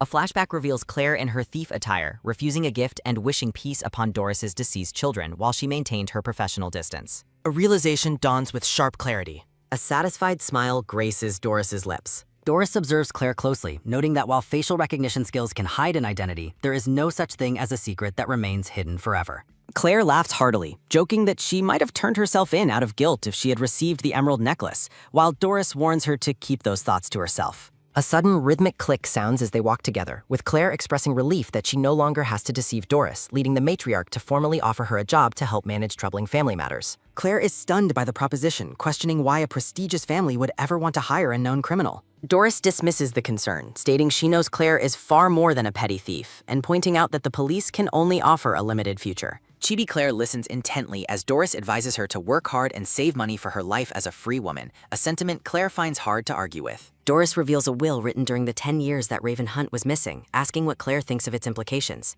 The text explains that if Raven had not been found, Clive Chase was positioned to inherit the family legacy as an adopted son. Hunt remains stoic as the narrative explains that Clive and his family firmly believed the inheritance was theirs, until the true heir's sudden return ruined their plans. A sudden thoughtful hum sounds as Claire realizes that Frank Chase's media war and the smear campaign against the marriage were likely attempts to protect his family's lost claim. Claire wonders if there is a deeper reason for the already wealthy Chase family to go to such extreme lengths against their own relatives. Doris clarifies that Frank is aiming for the position of mayor of Eden City, an office of power that wealth alone cannot secure. Narrator text explains that the Chase family wants to use the Hunt family's immense influence and reputation as a stepping stone for the upcoming mayoral election, warning that they may soon resort to more drastic measures. Doris officially requests a detailed background check on every member of the Chase family, excluding only Margaret, whom she trusts as a die-hard ally who hates injustice. Doris Hunt looks on with a heavy expression, reflecting on how Maggie's support was the only thing that allowed her to endure the harshest years of her life. Doris reflects on her past tragedies and betrayals. Claire decides to protect Doris's fragile heart.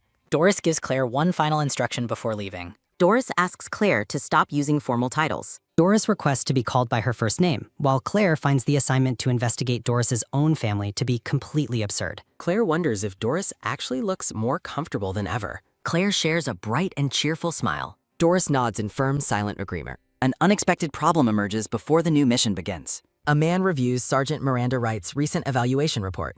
The report notes they lack any marital chemistry. Miranda observes that their conflicting stories make them feel like puppets performing an unconvincing act. The official concludes that nothing matches despite nothing being fabricated. The man warns Raven that the married club scrutiny is infamous, and even a small inconsistency will lead to immediate rejection. Raven promises to take responsibility and fix everything. The official assigns Raven a mandatory 3-day business trip. A sudden loud laugh sounds as the man expresses his expectations for them to return looking like a real couple. The scene shifts with a sudden brilliant light. A steam train travels through a lush, scenic landscape. Claire feels a sudden intense nervousness as Raven sits far too close, making her heart race. Claire notes that the mission has 2 supervisors attached. The secretary compliments how well the couple suits each other. Raven explains the goal is to fool his secretary, while Chibi Claire resolves to pass this difficult test without any mistakes. Claire feels a sudden nervous sweat forming as they sit. A sudden sharp snap sounds as the director deducts points for them moving too far apart, which Claire realizes is way too obvious. Raven firmly grabs Claire's hand and tells her to stay still. Raven asks if she wants to fail again, while Claire panics internally at their extreme proximity. Claire worries that the system might trigger a mission. Constant staring from the supervisors makes Claire feel cornered. Claire pretends to be sleepy to avoid the system, planning to lean on Raven for the next 8 hours. She reflects that while his shoulders are wide, they feel as hard as a rock to lean on.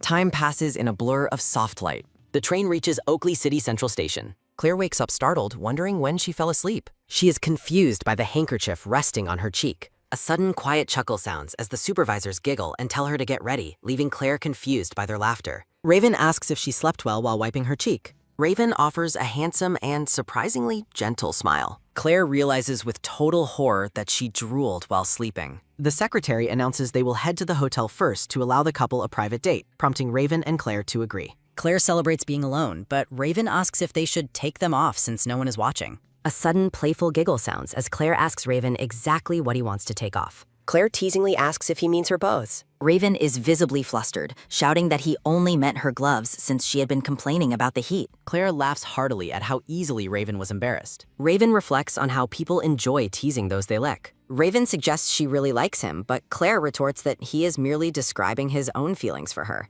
Claire recounts all the caring things he has done, like wiping her face and carrying her heavy luggage. Claire asks Raven directly if he actually likes her. Raven blushes deeply and stammers as he denies her claim. Claire teases Raven about being on the receiving end and asks if he thought his previous flustered state would stop her from teasing him. A sudden quiet smirk sounds as Raven agrees with her completely. Claire reflects on the fact that she briefly forgot Raven's identity as an infamous phantom thief.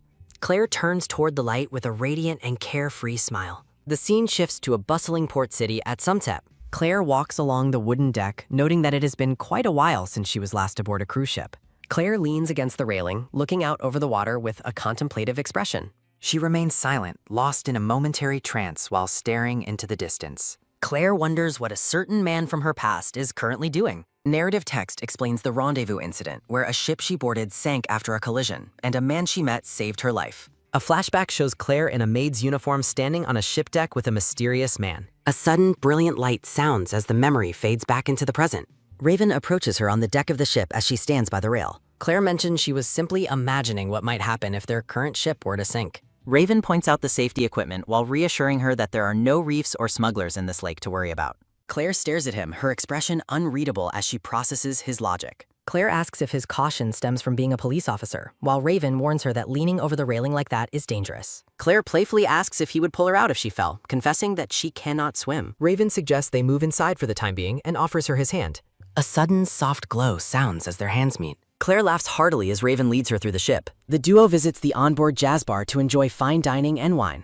They sit across from each other for a quiet, candlelit dinner with a view of the water. Raven takes a slow, measured sip of his red wine. Claire asks what story they should fabricate regarding the time and place of their first kiss. Raven proposes a story about her calling him under a mistletoe when they were 15 to initiate a kiss. Claire listens to his detailed fabrication with a look of amusement. Raven concludes the fake tale, addressing her by the name Gemma as he finishes the story. As the jazz band plays, Claire asks if Raven has ever actually kissed anyone in real life. Raven ignores the question to insist that she stop using his professional title and call him by his name. Claire smiles broadly and presses him again for an answer to her question. Raven looks at her with a calm, stoic gaze and a faint smile. A sudden, playful giggle sounds as Chibi Claire continues to tease him.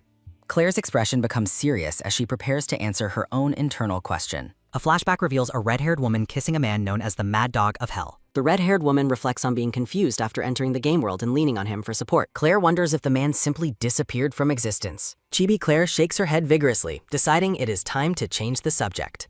Claire asks Raven why he hasn't touched his food, encouraging him to try it. Raven states he dislikes octopus, leading Claire to ask if he has a bad memory associated with it. Raven's expression becomes dark and serious as he avoids her gaze. Claire notices the sudden shift in the atmosphere and his grim look. A flashback shows a large, menacing silhouette of a caregiver looming over a small, crying girl. Narrative text describes a caregiver who forced children to eat rotten food, viewing any waste as a crime. The young girl weeps as she is forced to eat the spoiled meal placed in front of her. Claire reflects that the smell of cucumbers has made her nauseous ever since that childhood trauma. Raven looks at her with a heavy, somber expression after hearing her story. Raven asks Claire if she remembers the name of the teacher who mistreated her so cruelly. Claire notes that the woman is no longer in this world, clarifying she means the current game world. Claire explains that the teacher was eventually fired once the director discovered her abuse of the children. Claire reflects on her past, noting the absence of anyone capable of offering unconditional love. Lost in thought, she wonders why she is suddenly rambling about such sentimental topics.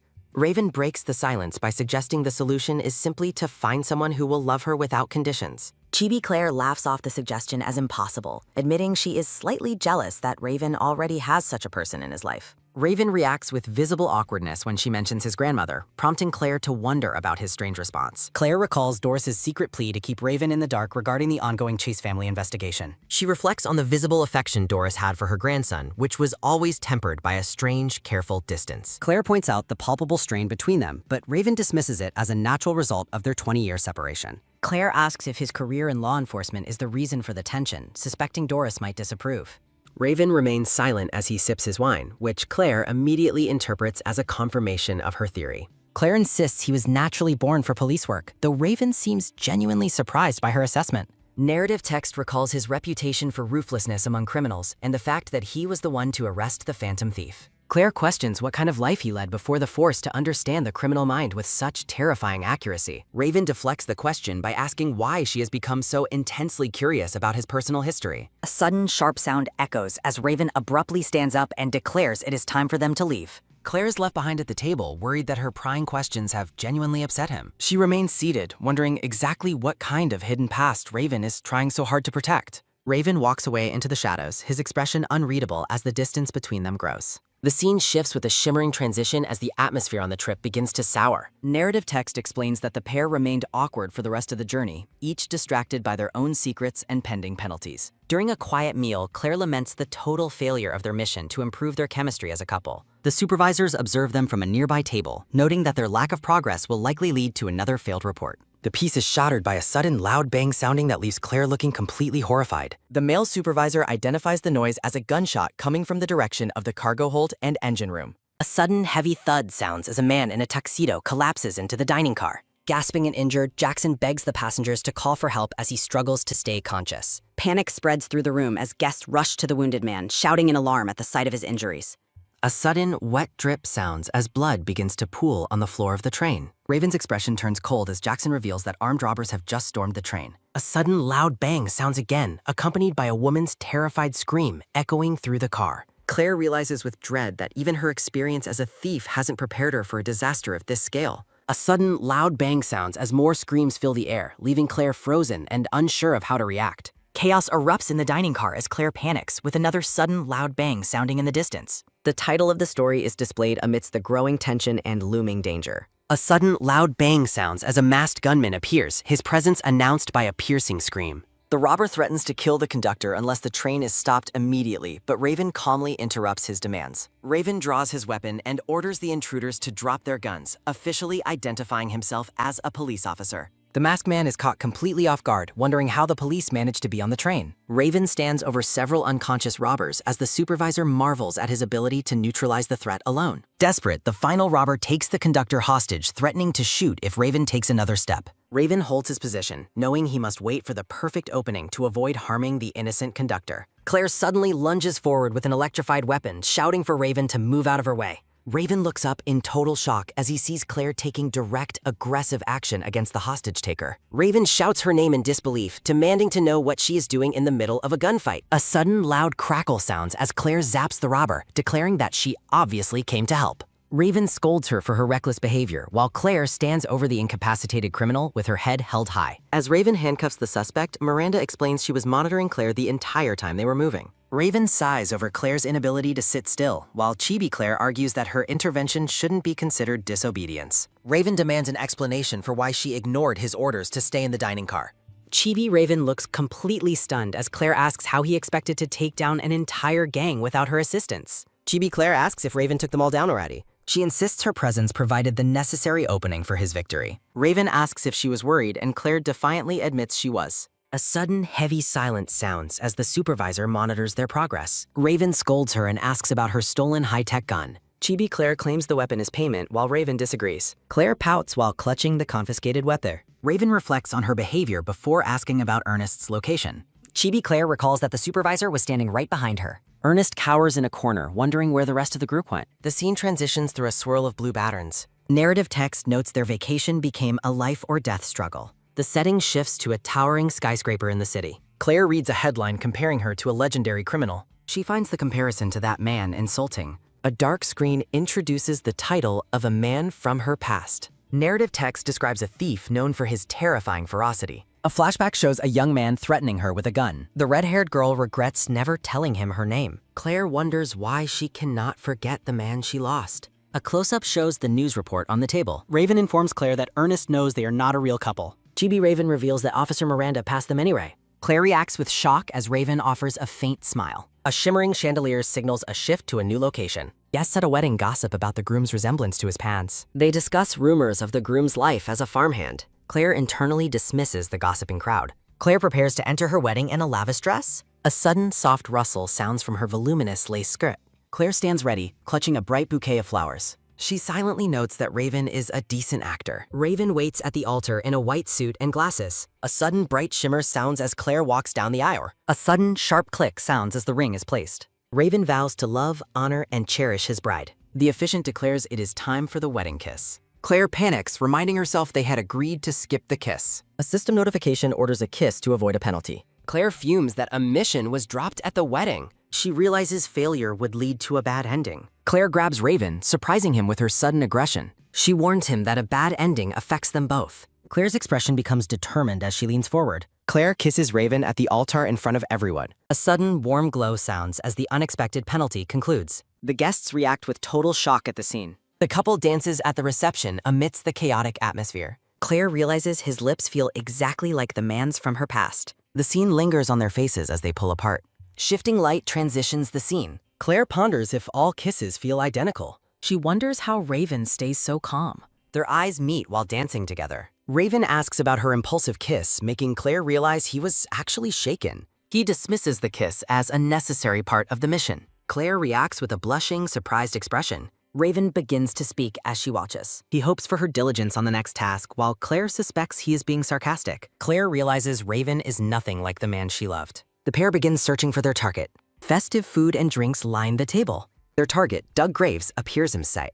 Claire greets Doug, claiming to be his biggest fan. Raven introduces his wife as Jimena, while Claire reflects on their fake marriage. She lies about her father's interest in archaeology to explain her fandom. Raven notes she clearly studied the materials he provided. Claire asks Doug to share a personal research story. Flattered, Doug agrees to talk as Mary watches. Claire successfully arranges another meeting, surprising Raven. Raven promises to send over a formal invitation. A sudden chime alerts Claire to a new mission. A system notification orders her to stop Doris from drinking. Claire scans the room for Doris. She realizes Mary is approaching Doris with a dangerous drink. Claire sprints away, leaving a confused Raven behind. A hand reaches for the glass of champagne. A sudden sharp tock sounds as Claire stops Doris. She warns that the drink is contaminated as Mary watches in shock. Claire makes up an excuse about an eyelash, forcing Mary to fetch a new glass. Raven scolds her for running off on her own. Doris insists on speaking with Gemma alone. Doris teases Raven for his impatience before he departs. Claire privately informs Doris that the champagne was drugged. They decide to investigate the mysterious drug. Disguised as a server, Claire tests the substance on Frank. Frank begins laughing and repeating rumors about comfort. His friends notice he is saying the same things repeatedly. They suspect Frank has become far too intoxicated. Frank repeats a story he told 5 minutes ago. He realizes he has no memory of the conversation. The witnesses decide to move the confused man. Frank is horrified by his sudden loss of control. A woman screams as the scene turns chaotic. Doris realizes she narrowly escaped a public humiliation. She notes the drug was meant to mimic dementia. Claire decides Mary deserves to be punished for her cruelty. The party concludes as they return to the tower. Claire enters the lavishly decorated bridal chamber. Raven surprises her by leaning close on the bag. Claire wonders what Raven is planning as he approaches her on the bed. Raven leans over the blushing bride on their wedding pad. Raven's gaze remains intense as he hovers over a nervous Claire. Claire panics, fearing he intends to spend their wedding night together. Raven leans in close and whispers about a missing umbrella. Raven demands she return the item while she realizes it was her mission reward. Raven dismisses her confusion as complete nonsense in the middle of the night. Raven explains that a nanny lost her umbrella at the reception earlier. Raven demands an explanation for the theft while Chibi Claire fumes at the system. Claire decides to pretend she has no idea what he is talking about. Claire sarcastically asks if he plans to blame her for every lost object. A sudden, sharp click sounds as Raven handcuffs her wrist to his own. Raven refuses to release her until she produces the stolen umbrella. Claire defiantly challenges him to keep her chained forever. Raven begins to respond as the tension between them peaks. A sudden, metallic jingle sounds as the pair stares each other down. Fuming, Chibi Claire finally surrenders the confiscated umbrella. Raven takes the item while Chibi Claire mourns her lost reward. Raven orders her to sleep, ignoring her outrage over being chained. Raven offers a mockingly sweet smile before wishing her a good night.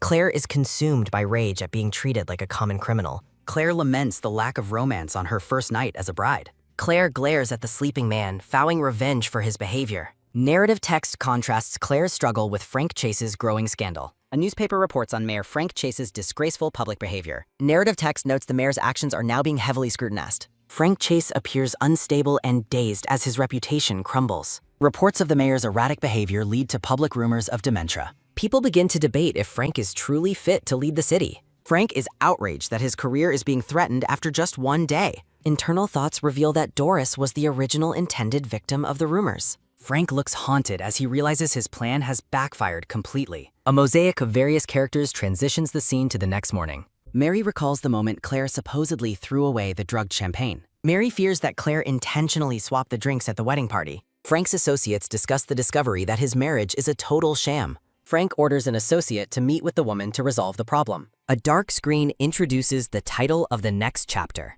Narrative text confirms the success of the operation against Frank and Mary. Claire begins to drift off during a formal tea service. A sudden, sharp gasp sounds as Claire wakes up in front of Doris. Claire blames her exhaustion on a lack of sleep while Doris questions her. Chibi Claire recalls the handcuffs before deciding to probe Doris for information. Claire asks about Raven's background, noting his impressive skills as a chief inspector. Doris acknowledges Raven's uncanny ability to understand the criminal mind. Doris warns Claire never to mention Raven's past to him under any circumstances. Claire reacts with silent surprise at the grave warning. Claire wonders if Raven suffers from trauma related to a previous kidnapping. Claire questions how Raven became a cop with such a troubled history. Claire thanks Doris and decides not to pry into her husband's secrets. Raven spies on his wife and grandmother through a cracked door, questioning their frequent and serious private conversations. In the lavish drawing room, Doris informs Gemma that Clive Chase has requested a private meeting between the two of them. Doris speculates that Clive is gauging their relationship following the recent scandal, while Raven listens intently to the mention of the drugged champagne incident.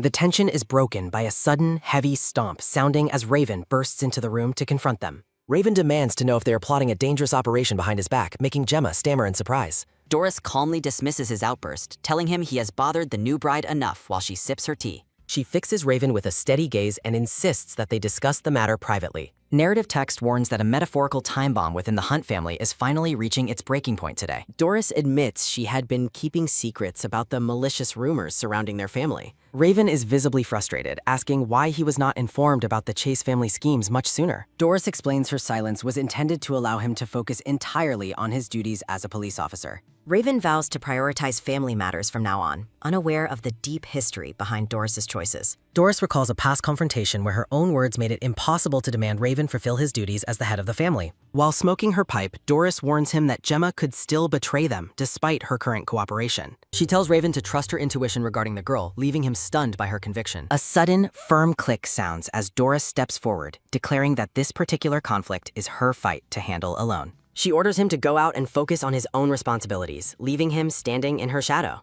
Raven reflects on the isolation of his position, wondering if Doris truly intends to shoulder the family's burdens without him. A sudden, sharp creak sounds as Raven clenches his fist in silent frustration. He realizes that, despite his efforts, his grandmother still does not acknowledge him as the true heir to the Hunt legacy. Overwhelmed by a sense of inadequacy, Raven laments his own perceived weakness. The scene shifts as a delicate floral pattern transitions the narrative forward. Narrative text explains that Raven has intentionally kept his distance after catching Doris and Gemma in their deception.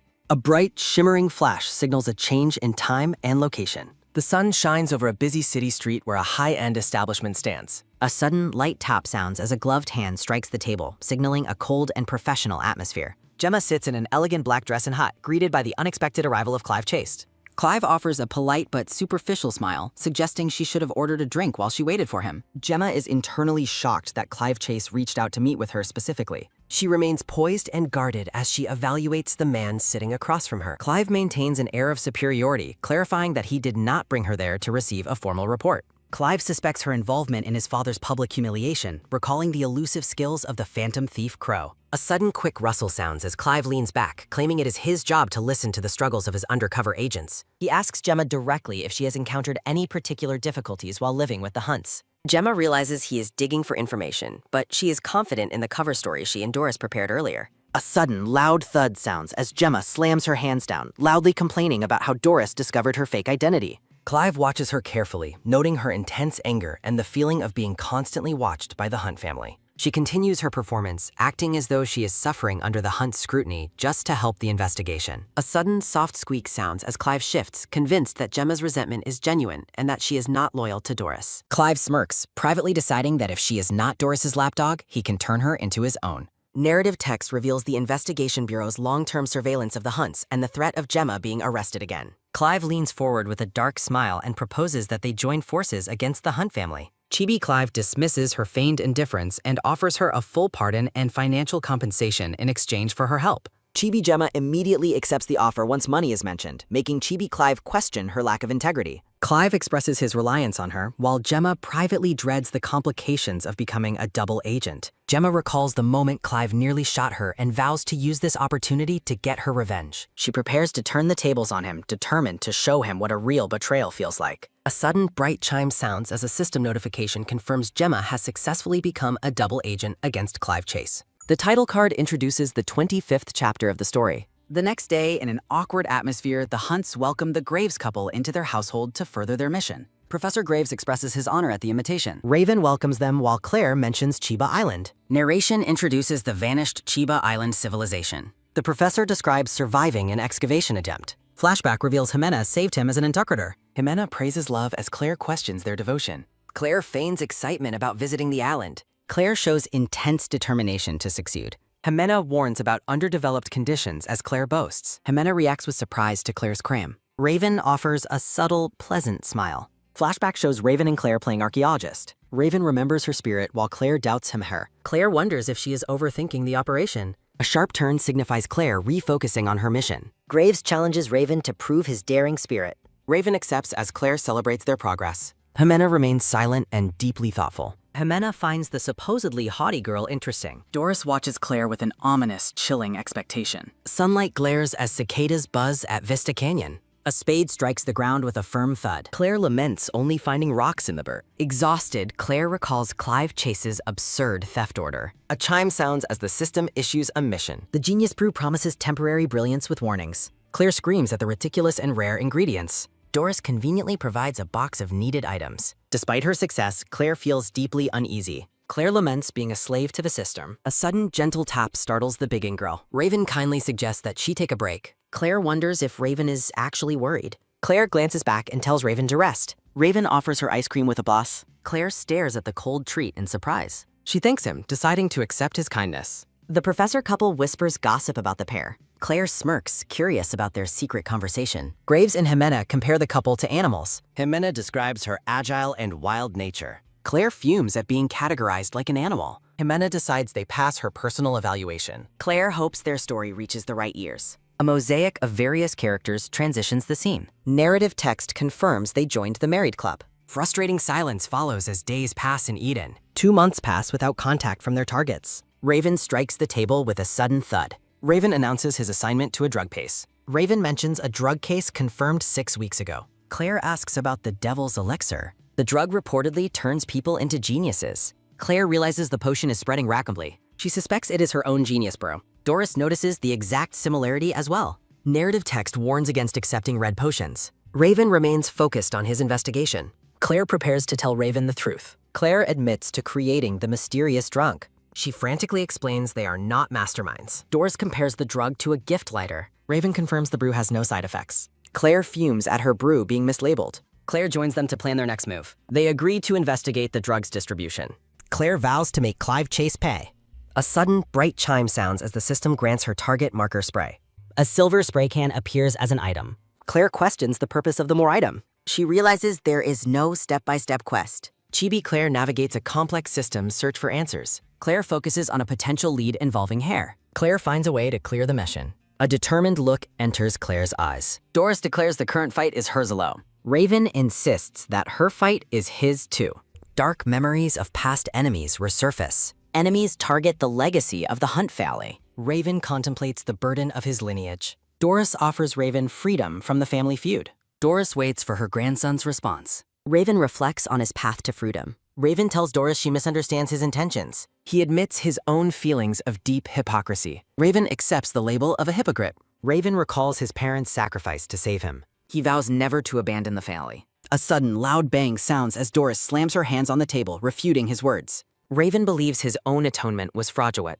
Doris reflects on Raven's internal struggle with guilt. A sudden, firm thud sounds as Raven clenches his fist in silent resolve. He fears living solely as a former criminal. Doris covers her eyes in deep sorrow. A sudden, light tap sounds as Doris steps forward to comfort him. She reaffirms his place as James Hunt III. Doris chooses to bind Raven to the family. Doris promises to share everything with him. She vows to protect him from despair. The Mulroney Mafia organization rules the underworld.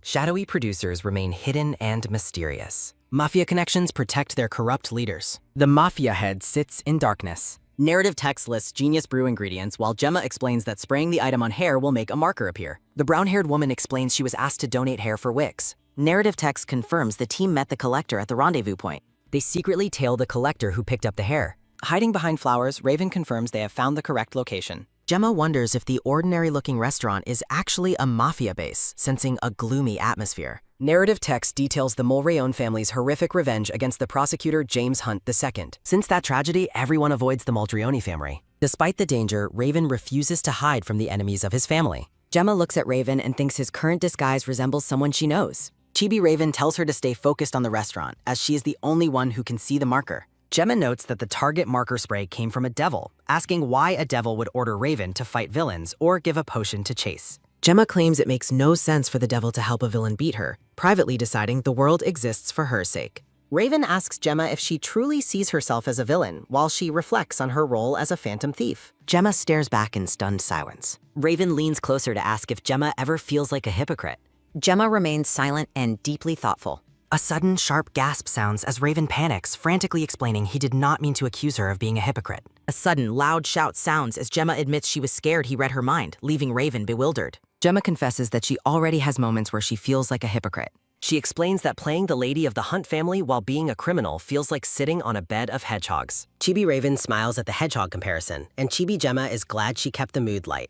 Gemma watches Raven closely, feeling as though something has changed. She reflects on how Raven looked like a lost child when he asked his question. Gemma stretches her arms as they continue their stake-up. A sudden loud shout sounds as Gemma interrupts to point out that the targets are moving. Gemma yells for Raven to look as the man prepares to ride off on a bike. Gemma laments that her umbrella would be perfect for this situation, wondering how they will follow him. Raven calls out to Gemma, drawing her attention. A sudden, firm thud sounds as Raven mounts a sleek black motorcycle. Gemma is amazed that Raven was prepared with a bike. Narrative text notes a conversation at the Chase household as Clive tells Frank that Raven is investigating the drug territory without knowing its true identity. Clive asks where the drug came from, but Frank dismisses the question as irrelevant. Frank insists that the only thing that matters is that the drug makes money. Clive notes the fortune being made and plans to use the funds for his father's campaign. Narrative text reveals Frank's plan to present himself as a clean and incorruptible mayoral candidate. A sudden, firm thud sounds as Frank slams the paper, reminding Clive that he was responsible for planting Gemma in the Hunt family. Frank grinds his teeth over the dementia rumors, insisting he only stumbled on a rock at the banquet. Clive notes that Doris Hunt spent a fortune on those rumors, but the family elders shut them down. Clive notes that loyal backing follows the head of the family, and once he takes that position, becoming mayor will be easy. Clive assures his father that everything is going according to their plan. Clive looks at a perfume bottle, revealing he has already given the woman her next order. Clive smirks darkly, claiming he has a contingency plan in case she fails him. The title card introduces the 28th chapter of the story. A mosaic of various characters transitions the scene. The motorcycle roars as the high-speed chase cuts straight through downtown and leaves the city. Narrative text explains that after 6 relentless hours, they finally locate the hidden factory. The Mulroney family's hidden factory is revealed to be a winery on a remote mountainside. Peering through a window, Gemma is shocked to see a professional manufacturing system and asks what they are making. Workers brew the mysterious liquid throughout the night. Chibi Gemma is stunned to see the ridiculous ingredients, including alchemy student hair and a dental bill, being mixed. Her attention is taken by a sudden, light tap sounding as Raven appears behind her. Gemma questions the presence of water purifiers in this era, and Raven explains they are being used to process intelligence tonic ingredients. A sudden, liquid slosh sounds as red tonic pours from the machine, confirming Gemma's fears. Gemma watches in disbelief as green drugs are manufactured using the same bizarre method. She pauses to question how this advanced technology exists. Recalling her own past encounters with similar items, Gemma is interrupted as Raven asks her to step aside. A sudden quick click sounds as Raven begins documenting the scene with his camera. Raven notes that the restaurant was doing much more than just laundering money. Gemma realizes that regular wine deliveries provided the perfect cover for their illegal distribution. Gemma mentions the organization's past refusal to deal drugs, and Raven explains that the policy changed with the new boss. Chibi Gemma declares this to be peak villainy. Looking at the shadowy boss, Raven warns that the situation is more dangerous than they anticipated. Raven asks Gemma about her next mission from Clive and orders her to quit if it involves more danger. Gemma blows a sarcastic kiss, asking if he is serious and questioning who he thinks she is. Raven admits she has been through a lot, and Gemma thanks him for noticing. Raven suggests telling headquarters that Phantom Thief Crow is seducing her to explain their difficulties, but Gemma asks why Clive gave that specific order. Gemma asks if she must explain it, and Raven tells her not to hide anything. Gemma admits Clive wants information on Raven's past and lied about an investigation to manipulate her. Raven's face darkens at the mention of his past, making Gemma regret bringing up the sensitive topic. A sudden quick step sounds as they sense a presence, but the workers conclude that headquarters was worried about nothing. Raven suspects their investigation info may have leaked from the police since the guards are on high alert. Chibi Gemma asks if Raven's enhanced hearing is devil technology, and he sheepishly admits it is. The guards laugh as they recall orders to kill and bury anyone found following them. Gemma is horrified that they intend to shoot first and tells Raven they should flee now that they have evidence. A sudden, bright chime sounds as an inventory window opens before her. A sudden light rustle sounds as a small paw appears in the tall grass. Chibi Gemma is distracted by how cute the orange cat is. Raven frantically tries to shush the cat so they are not discovered. A sudden quick snap sounds as Gemma produces her homemade chicken breast jerky. Gemma gives the cat the treat and tells it to leave quietly. Raven decides it is time for them to leave as well. A sudden loud roar sounds as Raven realizes the engine noise isn't coming from his own bike. Gemma screams as a truck and motorcycles emerge from the darkness, forcing them to hide. Using her enhanced hearing, Gemma realizes the enemies have found them and are closing in. A sudden loud shout sounds as a biker spots them and orders the others to catch the rats immediately. Raven tells Gemma to hold on tight as they prepare to flee. A sudden loud roar sounds as they speed away, Gemma noting they truly look like fugitives now. Gemma is left wondering how they were actually discovered. A sense of looming danger fills the air. A sudden loud bang sounds as a biker fires a stun gun, which Gemma recognizes from her past. A first-person view shows the enemy aiming the high-tech weapon at the fleeing motorcycle. Gemma confirms these attackers belong to the same group that previously targeted her and opens her inventory. Raven yells Gemma's name in shock as she prepares her response. Raven asks in confusion if her gun wasn't supposed to be confiscated.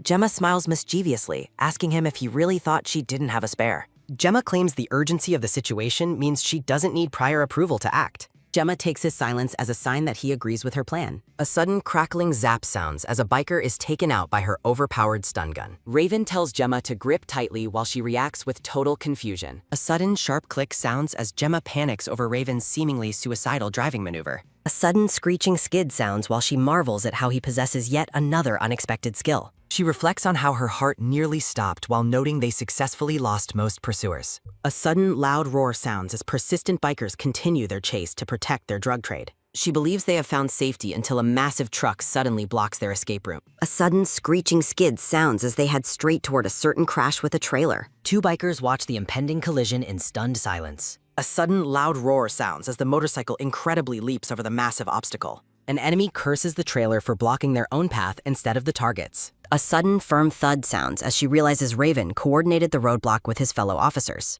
She wonders about Raven's mysterious past and what he was doing before joining the force. Her growing curiosity about Raven's life begins to outweigh her usual desire for emotional distance. A sudden, quick click sounds as Raven confirms their safety while Gemma worries about the truck driver. Raven clarifies that the driver was actually a police officer briefed on their planned pursuit.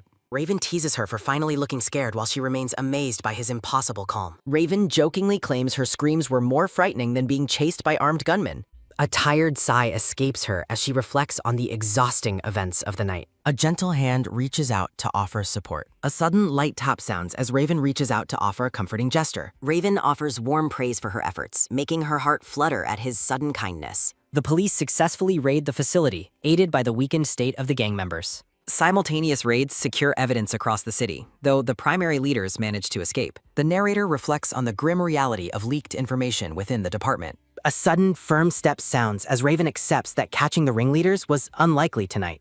Raven finds satisfaction in successfully stopping the distribution of the dangerous devil's elixir. Raven searches for his partner and finds her huddled alone after the chaos has subsided. A sudden soft step sounds as he approaches her with genuine concern for her well-being. A sudden, soft slurp sounds as she quietly drinks her coffee in the cool night air. Raven reflects on his previous doubts and regrets ever questioning her character. Raven expresses his sincere gratitude to Gemma for saving his life during the confrontation. Raven justifies the harsh outcome for the criminals while watching the arrests unfold. Raven reassures Gemma that she made the right decision and has no reason to feel guilty. Raven ponders why supporting Gemma brings a sense of peace to his own heavy heart. A moment of quiet bonding makes the bitter police coffee taste sweet beneath the moonlight. The scene shifts abruptly to the secret mountain hideout of the Mulroney family. A silent, imposing fortress stands as a testament to the family's dark influence. An angry voice warns against meeting under such high scrutiny and risk of discovery. Frank Chase is visibly startled by the news of the police raid on the winery. A sudden, quick rattle sounds as Frank is informed of the comprehensive police evidence against them.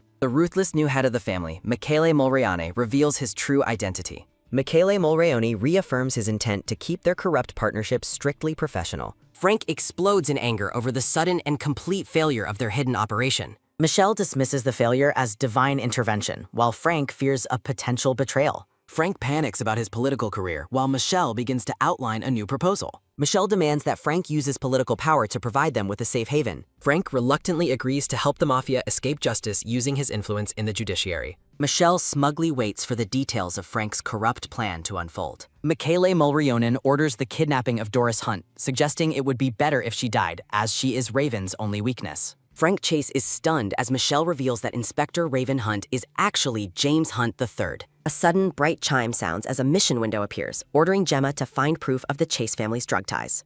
Gemma reflects on her lack of rest while noting there is still no solid proof linking the Chase family to the operation. Gemma worries that the court won't trust a phantom thief's testimony and laments the lack of physical evidence against Chase. Exhausted from the night's events, Gemma declares she is taking a day off. A sudden, quick pause sounds as Gemma stops, sensing something is wrong. She is horrified to find the hallway in complete disarray with broken frames and furniture scattered everywhere. Raven suspects the Mulroneys have already arrived for revenge, leaving both of them visibly shaken. A vision of Doris being held at gunpoint fuels Raven's panic that his grandmother is in immediate danger. Raven instructs Gemma to move quietly to find Doris, and she quickly agrees. A sudden, sharp startle sounds as Gemma realizes they may already be too late. A sudden, loud squawk sounds as a parrot screams, threatening to expose their presence. A sudden, sharp click sounds as they are instantly surrounded by guards wielding batons. Metallic batons surround the trapped pair. Gemma panics over being outnumbered until Doris's voice suddenly breaks through the tension. Raven and Gemma are shocked to see Doris safe, backed by her own armed household staff. Gemma recognizes a tattoo on a fallen attacker as the symbol of the notorious Cobra cartel. Narrator notes that the cartel is feared for its combat skills and its absolute refusal to identify clients. Chibi Gemma is disturbed to learn that cartel members swallow poison capsules the moment they are captured. A sudden, light cough sounds as Alfred clarifies that Doris's servants are far from ordinary people. Gemma asks for a clearer explanation of their true identities. Narrator reveals the shocking truth that every servant in the Hunt household is a reformed ex-convict. The staff's criminal history includes a spy, an armed robber, and a mafia member with over 100 combined convictions. Ernest explains he was a former mafia member who barely survived being executed for trying to expose his own organization.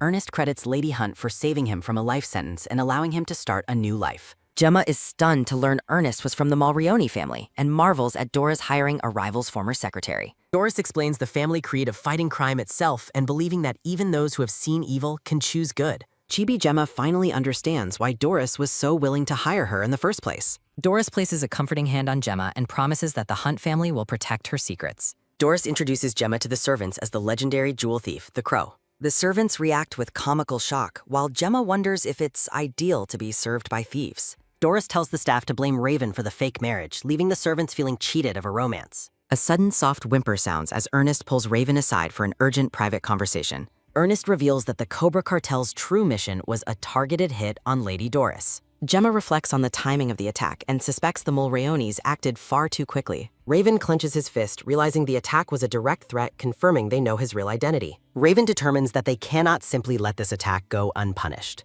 The mansion attack ends and the scene shifts to the next day when Clive Chase calls for a meeting. Clive Chase greets Gemma with a friendly smile and asks about her well-being. Gemma mentally mocks his fake friendliness since they both know the truth. The blonde woman smiles warmly. The group discusses the failed cartel attack while Clive asks if Gemma has successfully uncovered Raven's past secrets. Gemma lies, telling Clive that Raven only suspects her of being after his inheritance money. Narrator notes that the cartel's failure has only left the antagonists more desperate for information on Raven. Clive presents a new tool for the mission, and Gemma recognizes the drug from the Mulroney factory. A close-up of the mysterious serum. The blonde woman is surprised to hear Clive identify the substance as a potent truth serum. The blonde woman gleefully suggests that the serum will be the key to finishing their mission once and for all. Clive reflects on this plan. Clive Chase notes that the failed attack on the Hunt estate has left his family wanted by the law. Clive's associate asks how he plans to fix the family's dire situation. A sudden, dark grin sounds as Clive reassures his partner that he has a plan in motion. Clive explains they will use a spy and a truth serum to expose Raven's shameful past. Clive claims Raven is hiding something, while his associate notes Clive's habit of cutting ties to avoid blame. Clive prepares to leave, promising to contact his partner once the matter is resolved. The associate asks why Congressman Chase didn't attend the meeting himself. A sudden, firm thud sounds as Clive explains his father is busy with other matters. A sudden, bright flash sounds as the scene shifts to a crowded press conference. Frank Chase tells the crowd that the recent criminal investigation into his associates made him hesitate to announce his candidacy. Frank explains that he could no longer delay as other candidates had already begun their campaigns. Frank vows to carry on his uncle's legacy while newspapers report his overwhelming 90% support. Frank opens the floor for questions, and a reporter immediately calls for his attention. The reporter asks if it's true that Frank orchestrated the attack on the Hunt estate. Frank is visibly shaken, secretly wondering if his mafia partners have betrayed the operation. Frank dismisses the question as an offensive political attack and denies any involvement in harming his family. A reporter informs Frank that James Hunt III has already held a press conference making that exact claim. News of Raven's public accusation against Frank Chase spreads rapidly through special editions and bulletins. A sudden, soft gasp sounds as the public reacts with shock to the breaking scandal. A sudden, loud murmur sounds as citizens read the published evidence of Frank's corruption. The crowd turns on Frank, questioning how he could invoke the Hunt name after committing such crimes. An angry voice asks if Frank's hunger for power outweighed his basic human decency. A sudden bright flash sounds as the media demands Frank answer for his horrific actions. Narrative confirms that Raven's strategic press conference has utterly destroyed Frank Chase's mayoral campaign. A sudden, loud bang sounds as the scene shifts to the aftermath of the conference. A sudden, heavy thud sounds as a fist slams onto the table in fury. Frank rages against Raven for declaring war on the day of his campaign announcement. A sudden, light clink sounds as Clive dismisses his father's complaints and blames him for losing the notebook. A sudden, firm squeeze sounds as Clive tells his father to wait for the claims to be retracted. Clive remains focused on finding the missing ruby despite their current political failure. Frank asks if Raven has any real proof of their ties to the mafia or the cartel. A sudden, soft sigh sounds as Clive laments his father's incompetence while noting his spy's recent report. A sudden, light click sounds as Clive explains his spy confirmed the location and timing of a secret memo. Clive reflects on his failed attempt to warn his father before the scandal broke. Clive questions if his father still doubts the spy's loyalty and asks when Frank will finish his task. A sudden, loud ring sounds as a vintage telephone interrupts their private conversation. A sudden, sharp click sounds as Clive answers the phone, hearing Gemma confirm the truth serum was administered. A sudden, dark grin sounds as Clive prepares to move in for Raven's final defeat. A sudden, heavy creak sounds as Clive arrives to confront the weakened Raven. Clive mocks Raven's inability to lie and confirms he has just been drugged with a truth serum. A sudden light slide sounds as Clive reveals his intent to silence Raven with his own past. Clive gloats over Raven's vulnerability as the truth serum begins to take its full effect. Raven notes that while he has no evidence, Clive has just provided everything they need. A sudden, dark laugh sounds as Clive claims the serum's effects will leave no legal proof. Clive mockingly assures Raven that he will soon forget the details of this shocking encounter. A sudden, sharp flinch sounds as Raven reveals an officer is hidden beneath the table. A sudden, firm snap sounds as an officer emerges to restrain the surprised Clive Chase. The female officer arrests Clive Chase for his various crimes, leaving him shocked as he realizes his plan was anticipated. A sudden, firm step sounds as Gemma reveals she was working against Clive from the very beginning. Media headlines announce the total downfall of the Chase family following their failed serum trap. Gemma successfully clears her mission, earning massive infamy points and significant favorability gains with Doris and Raven. Doris sits with Gemma and another lady, enjoying a calm game of cards in the aftermath of the recent estate attack. Doris remains visibly unsettled, admitting that despite the resolution of the conflict, a heavy weight still lingers on her mind. Doris worries that Raven's past experiences with the police will only lead to further heartbreak and resentment if he continues as an officer. Gemma observes Doris's deep distress and reflects on the source of the older woman's intense anxiety regarding Raven's career. Gemma considers her own perspective of Raven, comparing her first-hand observations to Doris's protective fears. Gemma believes Raven is attempting to find peace and move forward through his own unique form of professional forgiveness. Gemma explains that by working as an officer, Raven can confront failure directly and finally release his past anger. Gemma suggests that Raven might have already found the internal strength to let go of his lingering resentment toward the system. Gemma recalls a vision of Raven as a compassionate leader who prioritized his colleagues' well-being over their professional mistakes. Gemma reassures Doris that Raven's pursuit of justice is driven by a genuine desire to do what is right for everyone involved. A sudden, light slide sounds as Gemma and Doris share a moment of mutual understanding and support over the card table. Raven interrupts the game, asking Gemma for a private moment to discuss an urgent matter. A sudden, firm step sounds as Raven invites Gemma away to discuss a matter of significant importance.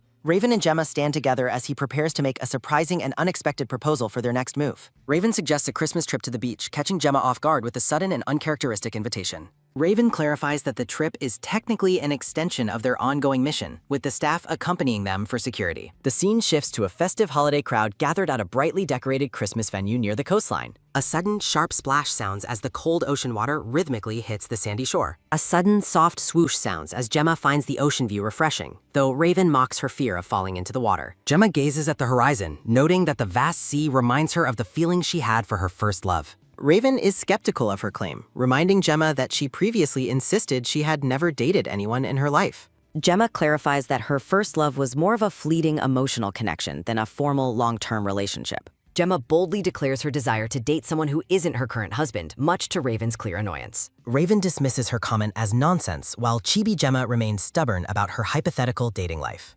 Gemma insists that even if Raven begged her on his knees, she still wouldn't consider dating him. A sudden, firm step sounds as Raven orders her to delay any romance until their Ruby mission is officially complete. Gemma wanders through the crowd, feeling a pang of loneliness as she watches couples celebrate the holiday together. Gemma stops to examine a display of rare jewelry, specifically looking for elusive thorn feathers for her personal project. Gemma explains her plan to collect feathers to craft an item even more powerful than her current levitation umbrella. Gemma playfully teases Raven about using family property without permission, asking if she should arrest him for the theft. Gemma notes that Raven has become significantly more relaxed and open since they began investigating their shared enemies together. A moment of quiet, sparkling transition occurs as the sun begins to set on their day at the shore. The group heads home empty-handed after a long, unsuccessful search for the rare feathers in the surrounding area. Gemma begins to suspect that Raven brought her out on the trip for a more specific, undisclosed reason beyond work. Raven notices that Gemma has finally fallen asleep during the long, quiet drive back from their unplanned outing.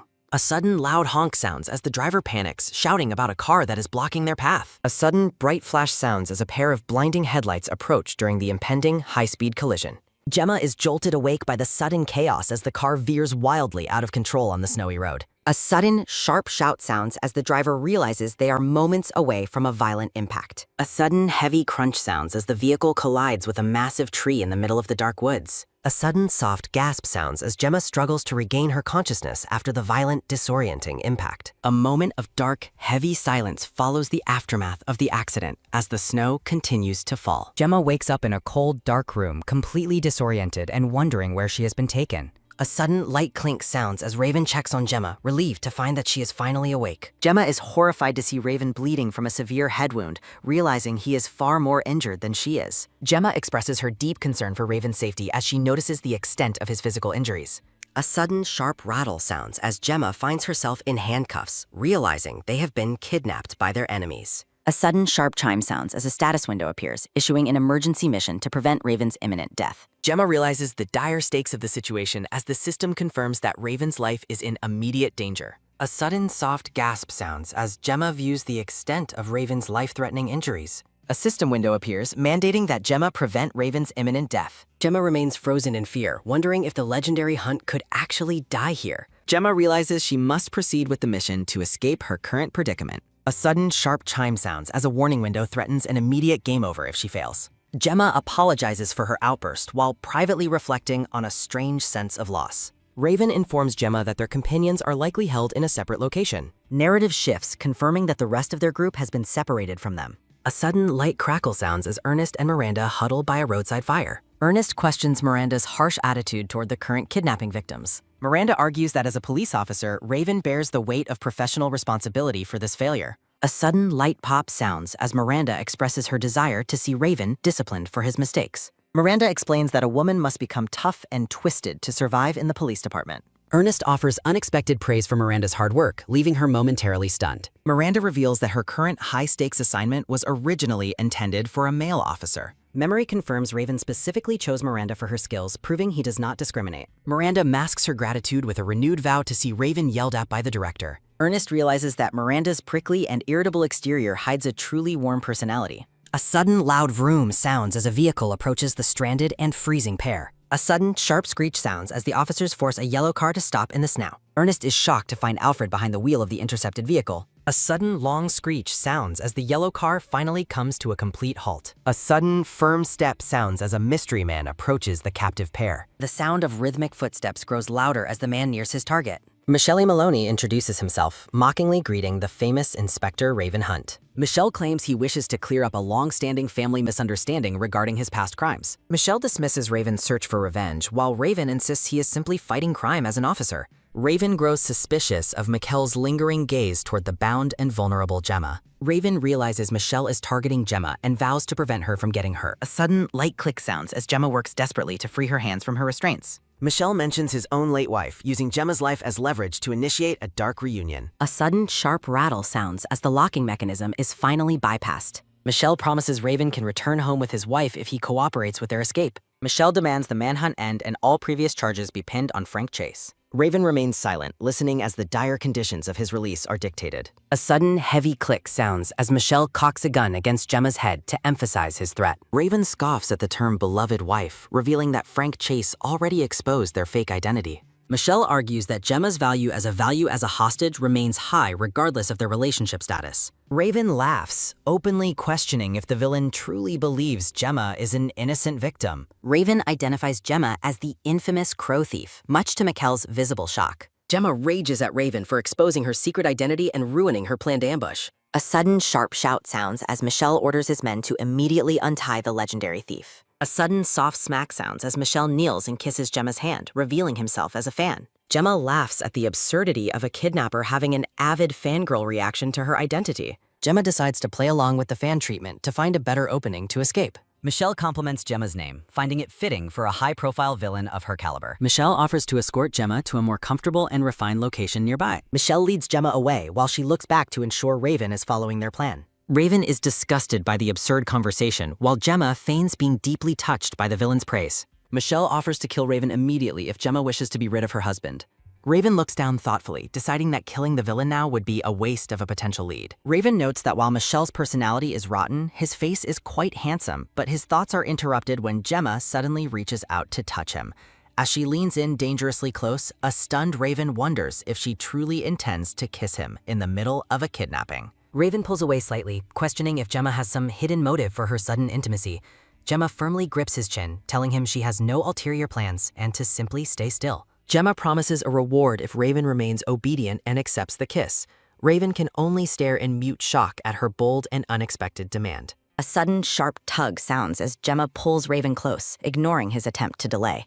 Amidst a shower of falling rose petals, a sudden, soft moi sounds as Gemma leans in and plants a firm kiss on his lips. Raven remains frozen in disbelief, frantically wondering what Gemma is trying to achieve with this public display of affection. As the kiss deepens, the air is filled with the rhythmic sound of pounding heartbeats.